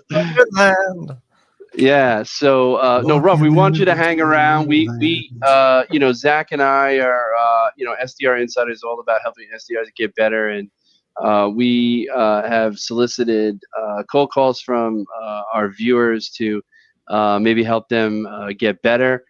So we got a submission for tonight, and we're going to go do that little segment that we just added. And the way it's going to work for the audience is, we're going to play the recording of the call, and we're going to break it down in 3 sections: opener, the body of the call to action, and then we're going to vote again. You guys get to vote on whether or not you think the prospect showed or no showed, and then we'll give away prizes. Tonight's prizes that we're going to give away are coming in from the Ruby project. Lydia Hutchinson, she's put together an cold email breakdown code. Use her frameworks and get a huge lift in your in your email outreach. Really, she's awesome, and she's been killing it. And the Ruby project's her new project, so check her out. And so we'll do a giveaway for her, and then we have Tom Slocum giving away his 10 things every cold caller should know. And as you guys know, we're breaking down some cold calls, so why not give away something that actually has something to do with getting better at doing cold calls? So Wade Davis on that one too. It's cool. What was it? Oh, Wade Davis? Wade Davis, yeah. Oh, is that what it looked like? No, it's his name is on the the book right there. So yeah, it's a Oh, collab that's between it. Tom and Wade. Oh, I'm sorry, I did not see that. Thank you for that. So we're gonna move into to this segment. Yeah. Cold break. Cold. What are you doing? Last time. What's going on? Are we clicking the button at the same time? Look at that. Yes. Professional production. What's Go going for it. on? Oh, hold. All right. Cold breakdown. Breakdown. Cold calls. Breakdown. Breakdown. Down. All right. If we didn't fuck that up, that would have been great. It's Oh man, that was hilarious. Oh, and so I figured out a new trick, Robert. I figured out if you just play stuff in if you record it in like a super, other speeds, then you can it sounds actually better. Because if you heard that as the way we said it, it was kind of boring, and then once I sped it up, I was like, yo, that's actually pretty funny. It's pretty cool. So we made it into our. Anyways. So we've got this first one, and I will click on them. Okay. We can pause it too when we click on it. So the first one is the vacation one. Hello. Hi. How are you? Oh, great. Thanks for asking. This is over here at. Have you already heard from our team today? No. No? Okay. Yeah, sounds like you haven't. In that case, I'd only be looking to understand if there's a potential for us to kind of help out at. Do you think you could tolerate a quick synopsis of our service before we hang up today? What is your service? Yeah, so we work with people management leaders to increase company-wide health and wellness standards, and we had that you're the manager for benefits over there. Is that right? Yes. Okay, that's perfect. Because we often hear people leaders express challenges around employee retention, health insurance opt-ins, and employer health care costs. And we solve for that with an analytics tool that is user-friendly for the entire company and that really underpins your wellness culture with a more clinical approach to measuring physician quality. And this means that your members would be able to match with the best doctors in their network, use less sick days, and make more sense of their existing benefits. And then this also reduces unnecessary health care spend on the employers. Okay. All right. Well, we're in the middle of launching a new program called your your dedicated nurse. Uh-huh. And so I would like to see how that rolls out first before I look at something that sounds kind of similar to it. Okay. All right. Let's stop and have a little fun with this. Where are we at, Rob, in this call? What are your initial thoughts? So I've been on the receiving end of a bunch of these. I feel like he talked a little long. I feel like it's when she stayed on, would have liked him to have gotten to the point a little bit sooner. But she's responding and clearly didn't hang up, and is listening enough to connect the dots to something that's going on internally. So it seems I'm terrible at these. So we're going to start just right off with saying that it seems like the call is going okay. I was honestly a little surprised that she gave away the name of an initiative internally within that process at that point in the call. So it seems like he's connecting, but it seemed like he might have been talking a little long. Okay, so let's just say this. Like, what do you think of his opener? Because his opener was a little bit self-deprecating. You know, he's like, could you tolerate, you know, a couple of seconds? Like, what'd you think of that? Like, would you give him credit for the opener? Like, it was original. It was interesting, maybe. Like, what would you really? Because everyone's trying to be interesting. Like, how could you be interesting enough to take it to the next? How do you be interesting enough to take it to the next? Was his opener interesting? It was interesting enough that I would probably be sarcastic about it. Be like, well, I don't know. Why don't you try and we'll see if I can tolerate you or not? Yeah, you know, something like that. So I mean, it's an interesting. You got to have that wedge to get in.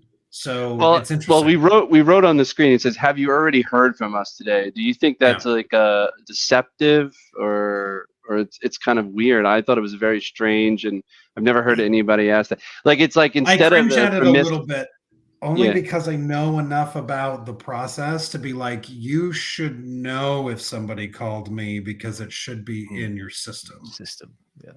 So, but that's again, like I always have to go back and remember that, like, I'm not most people's usual target customer, and so I can't think in my box on that. I have to think about how other people would respond to it. And maybe you're like more than you think you are, you know, that like, yeah. So that was my take. I was like, have you heard from us today? Oh no. Okay. It's useless. It doesn't even like, what does that do for you? That's like saying, did I catch you at a bad time? That's even worse, of course, because it's always a bad time, and that you can get shut down right there. But I don't know. That was I don't know that it's the right foot to jump off on to say that we don't have our shit together enough to know if somebody else on our team has called you or not. Yeah. Mm-hmm. So I like it. Okay. So. Yeah, I haven't heard of your dedicated nurse yet. They must be relatively new as well. Is it like physician matching? One of their options is second opinion, so that's like a little bit of doctor matching, but it's a nurse that will help you through the whole process when you're with going into the hospital or helping you with the doctor questions or the rest. Okay, that sounds very cool, and that actually kind of sounds like something that might even work hand in hand with our own system. I mean, if any of what I told you resonated with you, would you be open to like an email with some more information about us? Sure, I would love to look at it. Okay, thank you. I have. Yeah, that's correct. Okay, awesome. And I really don't want to come off pushy here, because this kind of question always feels a little that way, but the emails do lack that humanity and that understanding that we're trying to achieve. Would you be open to a follow-up from my director in maybe like a week or 2 weeks to see if there's any questions that he can answer for you? Just make that more. So I asked him to stop it here, and I don't know if you're picking up on this, Robert, but my thought process now, like we said, we'd break it down, like, you know, the opener, the body, you know, just as far as the body is concerned, because he's already at the call to action. He's already asking for an email or a meeting or whatever.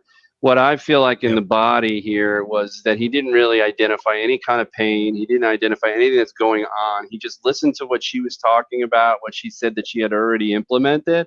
And then ultimately he kind of was a little dismissive in the sense he's like, I haven't heard of that yet. Meanwhile, there's 14 million different programs and softwares out there. You're not going to be able to hear of anything. So I think that's like a filler word. And then he goes, in order to keep the conversation going, he goes, well, I think that would work. He goes, I've never heard of it before, but then he goes, but I think that will work hand in hand with ours. Well, how would you know that if you've never heard of that other product before and what it does? Like, are you just kind of guessing? Launched yet, so he didn't need to say that at all, right? Right. He should never have heard of it before. If he had heard of it before, that would probably be a red flag. That you weren't listening or paying attention. Saying that I haven't heard of it before is kind of a red flag in that process already.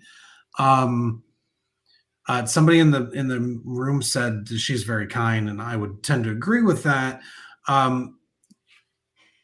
Given what it sounds like her job is, partially to be in the know about these other types of things, so that she can at least speak about what else is going on in the space. And so like getting an email and so that they could see a little bit more about what's going on, probably going to be interesting to her anyways. The challenge that I see after that is that the next sentence was no bueno. Don't denigrate your own internal emails when you're trying to get a follow-up, right? So okay, so you're saying, so you're saying the idea of him backdooring the meeting is what I called it when we first listened to it. He says they're okay with the email. He gets her information.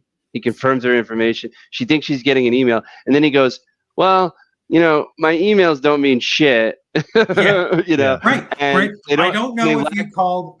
I don't know if we called you already today. My emails are garbage. Like, so we want you. So I want. So no, but before you remember what right now he says, will it be okay? He goes from the email to going, will it be okay if my manager gives you a call within the just to kind of catch up with you in the next couple of weeks? Yeah. Play the rest of it. Let's run it back. Thank you. I have. Yeah, that's correct. Okay. Okay. It's a big awesome. And I really don't want to come off pushy here because this kind of question always feels a little that way, but the emails do lack to be honest, humanity and that understanding that we're trying to achieve. Would you be open to a follow-up from my director in maybe like a week or 2 weeks to see if there's any questions that he can answer for you? And right there, if we left it at that, if it was truly going to be a follow-up, I think it's okay, right? Like you could leave that out there in the ether, right? Like when he says, my director is going to follow up with you, immediately my mind goes to, well, he's going to send an email or give her a phone call and just, see what's going on. Maybe it makes sense to have a further conversation, but that's not the direction this goes. Just make that formal introduction. No problem. Okay. Awesome. What time of the day are you usually available? Usually in the afternoons, around like 2 o'clock or so. In the afternoons around 2 o'clock. Okay. Let's see, it's Friday now. I mean, would next Friday work for you after 2? Sure. Okay. And then you're in Michigan, right? So that would be Eastern time? Eastern Standard Time. Yep. Eastern Standard. Wonderful. Okay. So you said after 2 is fine? Yeah, after 2. After 2? What about 2:15 on Friday? And I think it's important to call out too. She's driving. You can hear the wind noise in the background, right? So she's not looking at a calendar while this is happening. Yeah. 15th, do you think that would work for you? I think that sounds like a perfect time. Okay, perfect. So I'll get you that email that has more information about us, and then I'll go ahead and add you to his calendar. That way he can connect with you on the 15th. Okay, thank you. Absolutely. Okay, so for me, have a good weekend. So for me, he says, I'm going to add you. He says, I'm going to add you to his calendar. It's so-and-so's calendar. Yeah, there's no commitment on her part that she's going to show up to a meeting, because I think, there's some accountability we have to have in that solidification of that meeting. I think at best this is a weak meeting, right? Like, I think at best it's, she's very nice. She might be willing to learn. And this is not even like, I want to sit down and do a discovery and potentially do a presentation for you, which she's already got something in place. I just feel like he backdoored it. He started with the email, and then he gave some reason why his email wasn't going to be as good as maybe having his director call. Like, I wouldn't even have started with the email at all then. I would have said, hey, would you be open to a follow-up? I would maybe even use the same phrase. Would you be open to a follow-up, in the next a week from my manager? One of the things that I've been focused on as in my SDR function is not to talk about the handoff in the initial call either. If anybody can pull something from this, is it's a lot for somebody to swallow, maybe just to have another conversation with you. Why are you then going to overcomplicate things and say, well, I'd like to introduce you to my AE or my expert on this, and he's going to walk you through XYZ. Yeah, he can walk me through, but I still have to get to know him. I already know you, right? So if you say, hey, listen, it sounds like I caught you off guard today. You weren't expecting my call, and it sounds like you might be interested in what I have to say. So why don't we do this? Let's just talk again tomorrow at 2. Does that work for you? Great. Then what's the difference? You get on the call, right, with your AE at 2 o'clock, and you hand it off there, not in secret between the two of you. You hand it off in front of that prospect. You say, hey, John, nice to see you today. I'm glad you were able to join us. I actually brought my expert in here. I thought it might be, you guys might have actually a much better conversation. He's the one that actually oversees XYZ PDQ. Do it on the phone, visibly in person. That's the proper handoff, right? And so I feel like that person shows up. Assuming that person shows up. Yeah. So that's the big thing here, right? Like, so we've played the recording. Everybody listening out there now has the ability to put in a hashtag show or hashtag no show, and you can tell us. We've already have the hidden answer of whether or not this person actually will show to the meeting. That is a week away. It's Friday. It's 4:15. I'm driving home. Some nice guy calls me up and says he can help me with something that I don't know I need help with yet, that I may already have solved, but I'm willing to listen to him in a week from now, and I don't have my calendar in front of me, but I'm agreeing to a 4:15 meeting. Does he show or no show? Everybody in the chat, either hashtag show or hashtag no show, and then we'll do the drawing after I tell you guys who actually it is. I'm going to talk about this for just a half second. The couple things that jump out at me. The first thing is, for a cold call, you have introduced me, who doesn't know anything about your company, to a hell of a lot of internal machinations of how your business works. Like, I think callers, when you're doing this stuff, and I get it, I hate cold calls. I hate doing it. I really do. But you do have to. If you need to put your best foot forward, and telling people that your emails are bad, like as a founder, this whole conversation made me cringe, because you've just introduced this person who doesn't know anything about me to how shitty my company is, and like not happy about it. Having said that, it always surprises me how much information people will give on a random call to somebody they don't know about, like, details of what their company was doing. And the fact that she continued to give details is very interesting to me. I think that because she's nice, that she's going to show up. I don't think it is going to be out of the goodness of her heart. I don't think it's going to be out of the quality of the call. I think it'll be because she wants, if she shows up, it's going to be because she wants to understand how this thing works compared to something else that's on the market that's related to her job. And it's not going to be on the quality of the call. Well, I don't even still quite understand exactly what he does. I mean, he's like, we work with revenue, we work with human capital leaders, or whatever he said. We work with leaders to solve these, like, he bullet pointed. Now I'm all about problem illumination. Don't get me wrong, right? Yeah. Like I talk about that all the time. So he kind of bullet pointed this huge kind of big topics, huge topics. You know, data modernization or something. Yeah. You He know, lost me like halfway through. huge things. And she's like, well, you know, is it this? Is it that? And he just responded. There was never any questions asked. Yeah. Mhm. Right. There was never any rapport built. I mean, maybe you feel like you're building rapport because you have this kind of like unique or quippy opener. You know, would you tolerate a couple more seconds of my time? I mean, I put that up there with all the other funny things like 27 seconds and pound rocks and, you know, all that kind of, you know, funny stuff that people have been trying to use to lighten the mood initially. I'm not getting any entries. I only have Kyle had put up There's a only a few no-show. people in the chat tonight. Oh, okay. Yeah, no worries. I I saw just was several like, people. it's not even running the thing that I could do this. It's spinning. It's like no entries. I don't know if this isn't working or not. Maybe that could.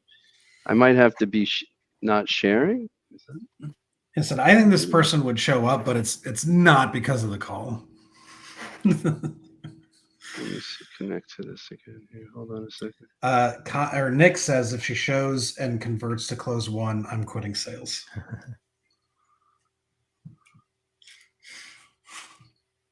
It says no entries. It's for some reason it's not even picking up the one or two that we have. So the actual thing, but we'll ask amongst ourselves. I think Zach, you already know, or you don't know, Zach.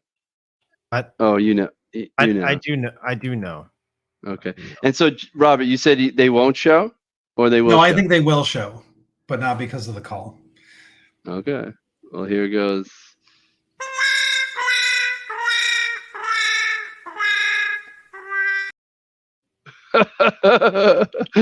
Yeah. So apparently she did no show, and he's making an attempt to try to reschedule it. So, yeah. Let's listen to the one. All right, let's do that. And then in the meantime, Mark, can we update just to where that's picking up on like a tag of BurnRate .io, and then not do the show no show just so we can get some prizes sent out? I missed that. I don't understand what you mean. No, if it's not picking up the show no show hashtag. Yeah, well. Yeah. Well, like I could give away the cold call thing from Tom to Kyle, and who else is in the audience? Nick will get the other one. We'll connect those guys with Tom and thing. Is that what you're saying? Well, I don't understand what you're saying. Yeah. No, that's cool. We don't need to do the drawing because it's not working for some reason. I don't know why it's not doing this. Oh wait, I got it. Oh, I need more than one entry. I need more than one. I can't just do one. It doesn't spin one person. That's okay. Next time we'll get more people involved in that, and we'll just give it a. Hey, this is Are you on holiday break, or did you have a minute? I got a quick minute. All right, awesome. Thank you. So we are solving a lot of those challenges around data modernization, like communication between tech and business users, streamlining data flows, and BI cost consolidation. That was my fault. Professionalism again.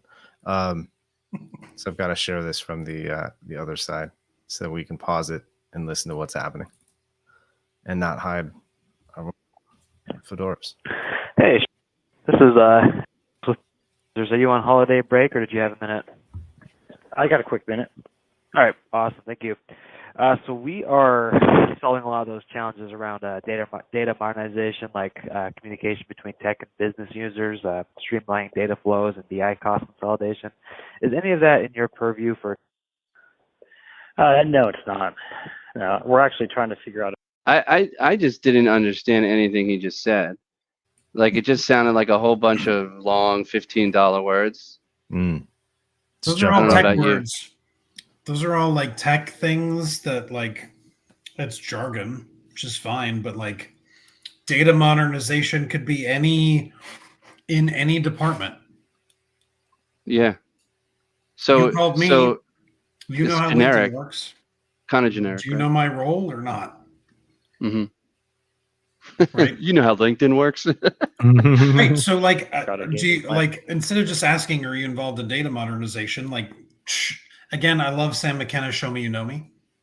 Yeah. You called me. You have my number. You're talking to me about something. Is data modernization important to you as a marketer right now? Is that something that you are working on, or are you focused on other initiatives? I don't know, but like, didn't jump out at me that you know anything about me or what I do. Like, cause it, You just do you, threw jargon could you, at me.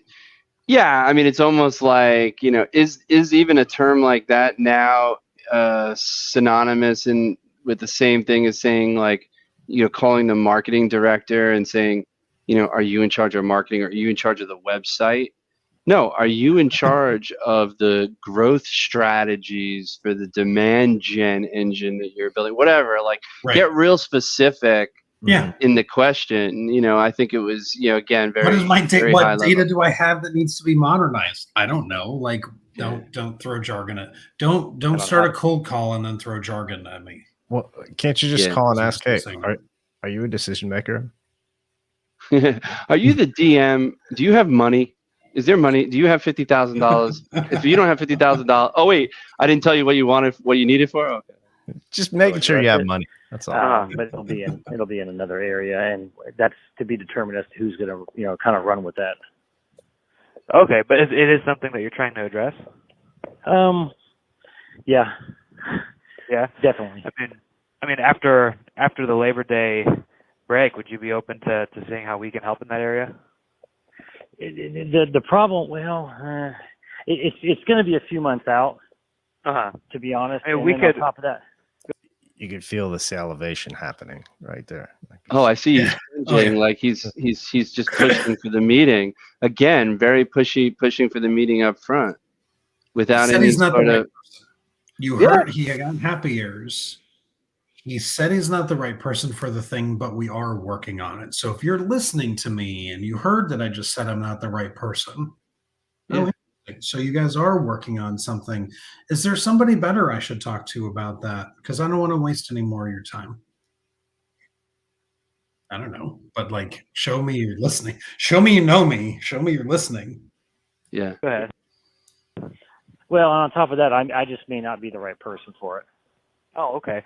Well, I mean, you kind of have a sense of what's going on with your company. I mean, and we just really seek to understand, understand what kind of challenges you guys might be facing coming up. And, in September, we would just talk with you for about 15 minutes, see what you got going on. Okay. Yeah, that's fine. Okay. I would do it. Okay, so the cab is honking at him, like to come on over his cab. They're waving at him. He's at the airport, and he's like, yeah. Okay. You hit me up, but you got to hit me up after the holiday, though. Yeah, absolutely. Would like the 7th?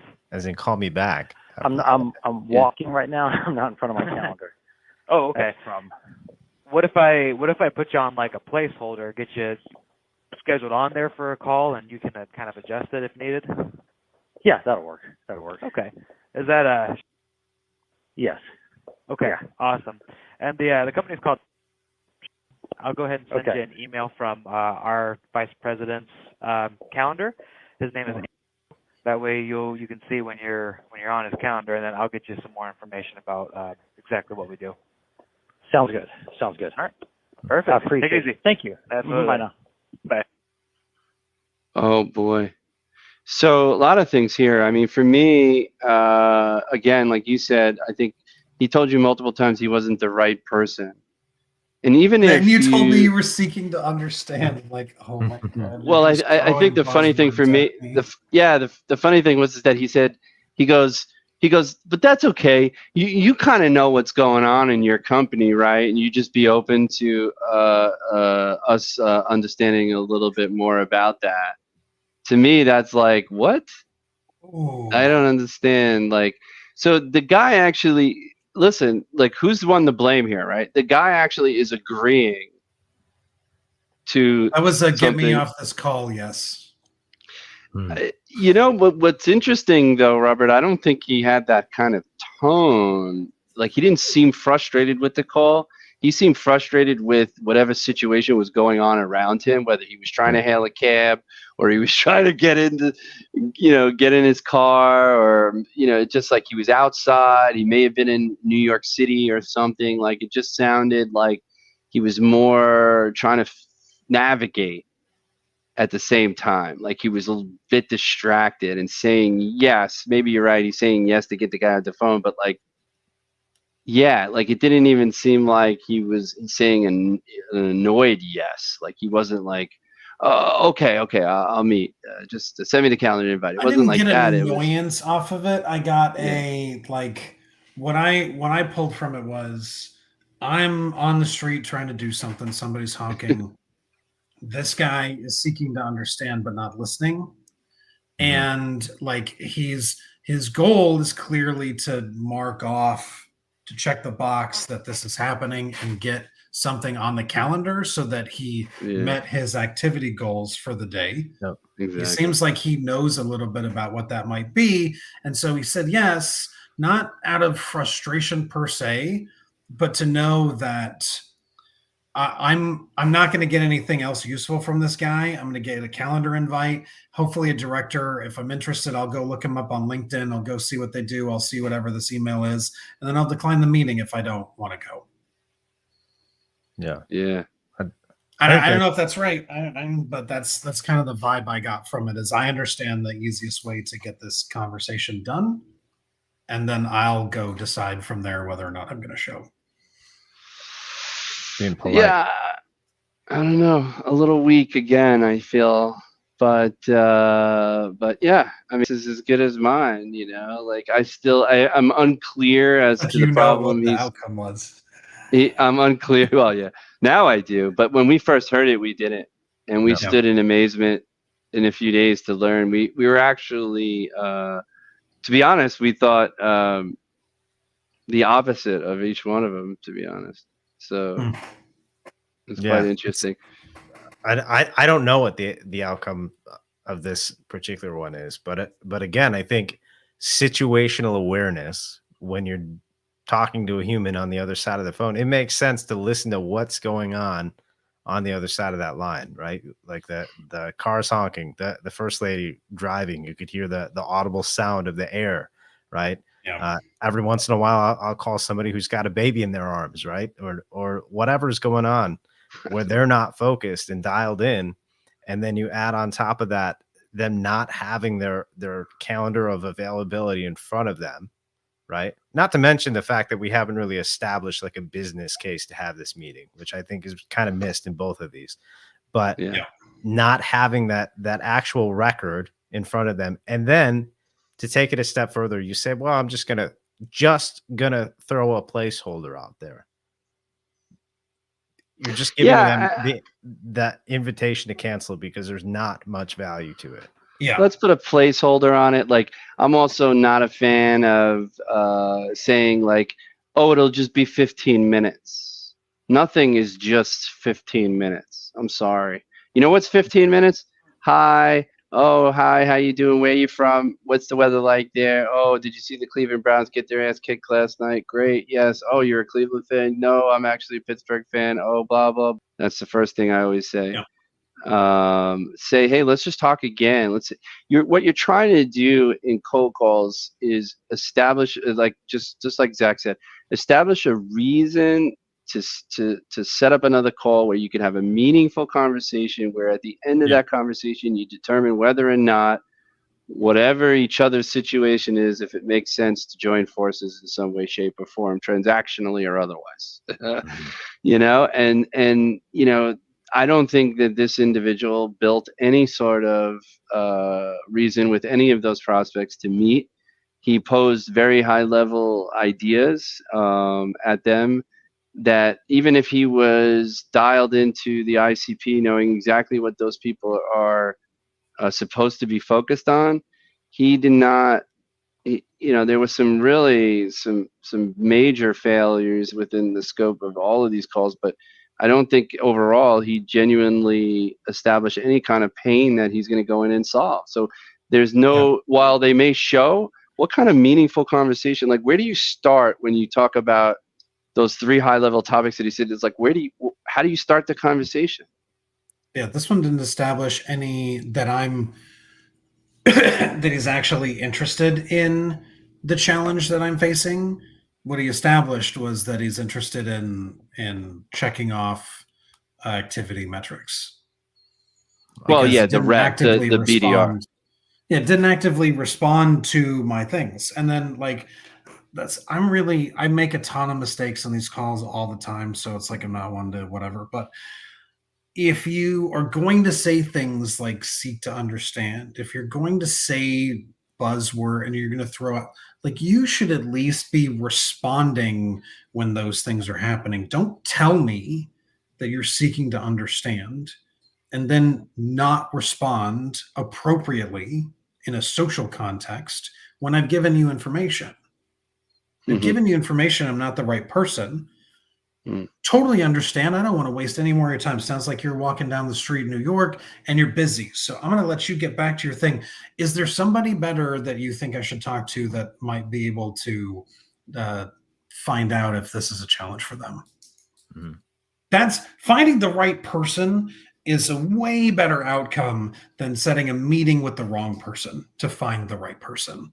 Because I'll just tell you right now, go talk to Sharon. She knows all about this. She's going to be all over it. She's going to be the right person to tell you yes or no.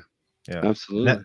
And when people talk about spamming their TAM, that's exactly how it happens, right? Is not navigating a call the way you just described, saying, "Hey, let me take this off your plate. Like, who's a little closer to this?" Yeah, and then extend that relationship, right? Instead of just trying to book something for the now. Should we vote on this one? What do you think?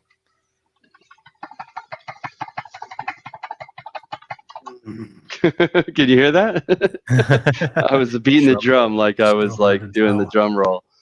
Yes, I know the answer, so I won't vote on it. But you could vote if you don't know the answer, Zach. You can vote. I'm gonna say it's a no-show, just because he wasn't paying attention. I'm gonna say it's a no-show. Kyle says it's a no-show. Nick, what do you got to say? Can't hear you. John, and anybody from India and China who didn't want to tell us your names that are in the audience, you can vote show or no-show. But I will be surprised to tell you that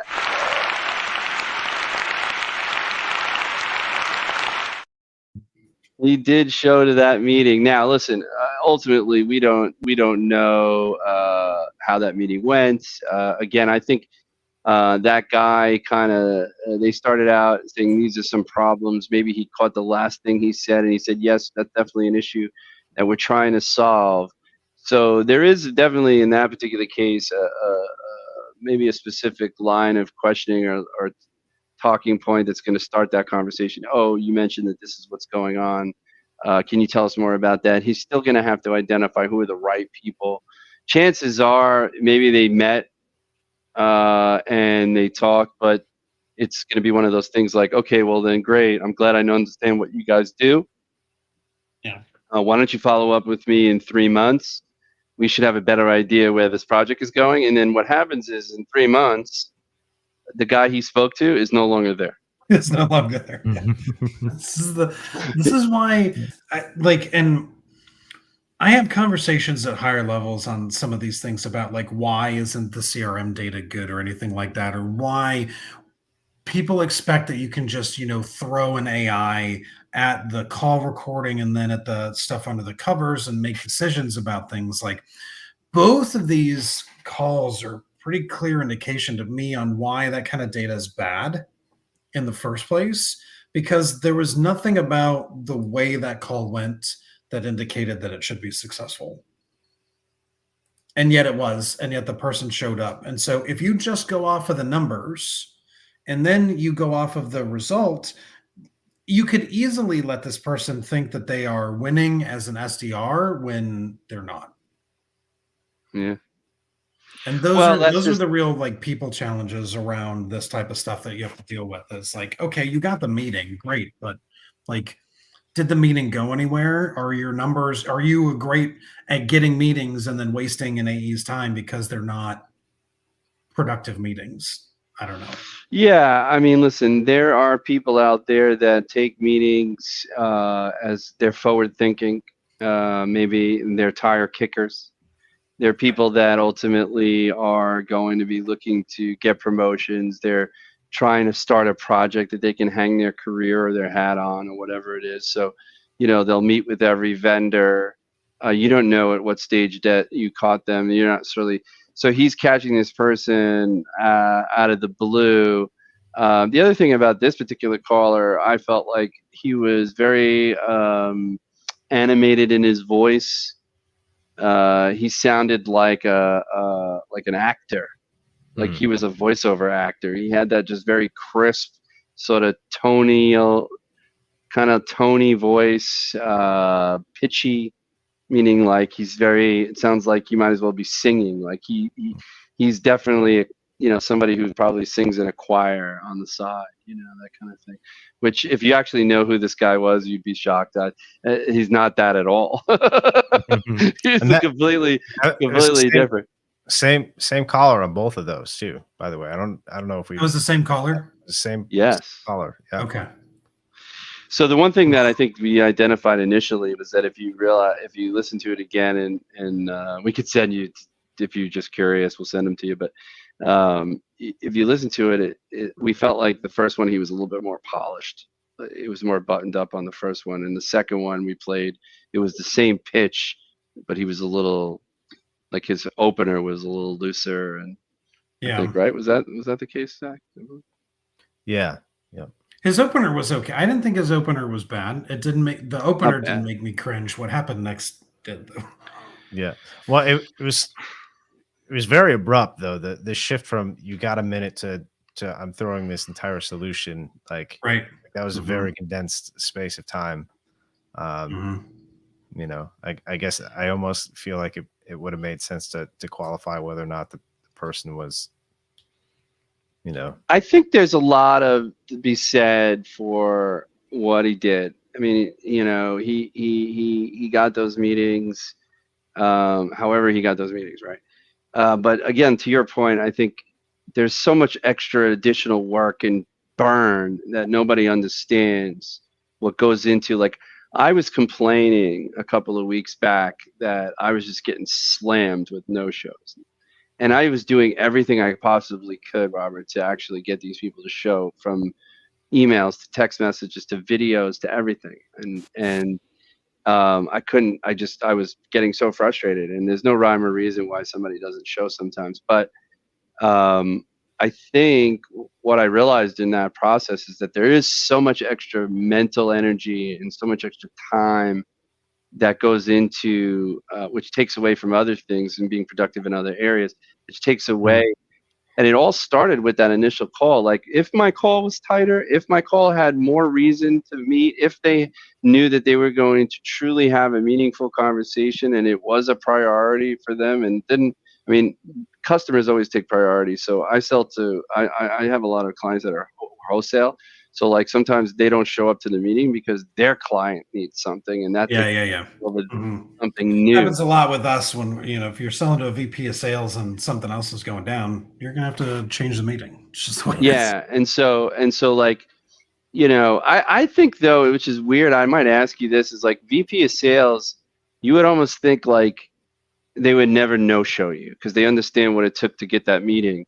But at the same time, I think when shit happens and shit hits the fan, if you're not on their mind or a priority, even if you're on their calendar, they're just going to brawl right through it and not even realize. Yeah. Especially if they're going from meeting to meeting. They're not going to step out of that meeting. How many are actually going to, really good ones and people who you really want to work with will be these kind of person? But how many of them are actually going to step out of a meeting and go, oh shit, I really had a 10 o'clock meeting right now and this meeting is running over. So I better call this guy from Membrane who said he has something cool to show me. Fuck that. Yeah. I'm not doing that. You know what I mean? I get CEOs that schedule demo meetings right after board meetings.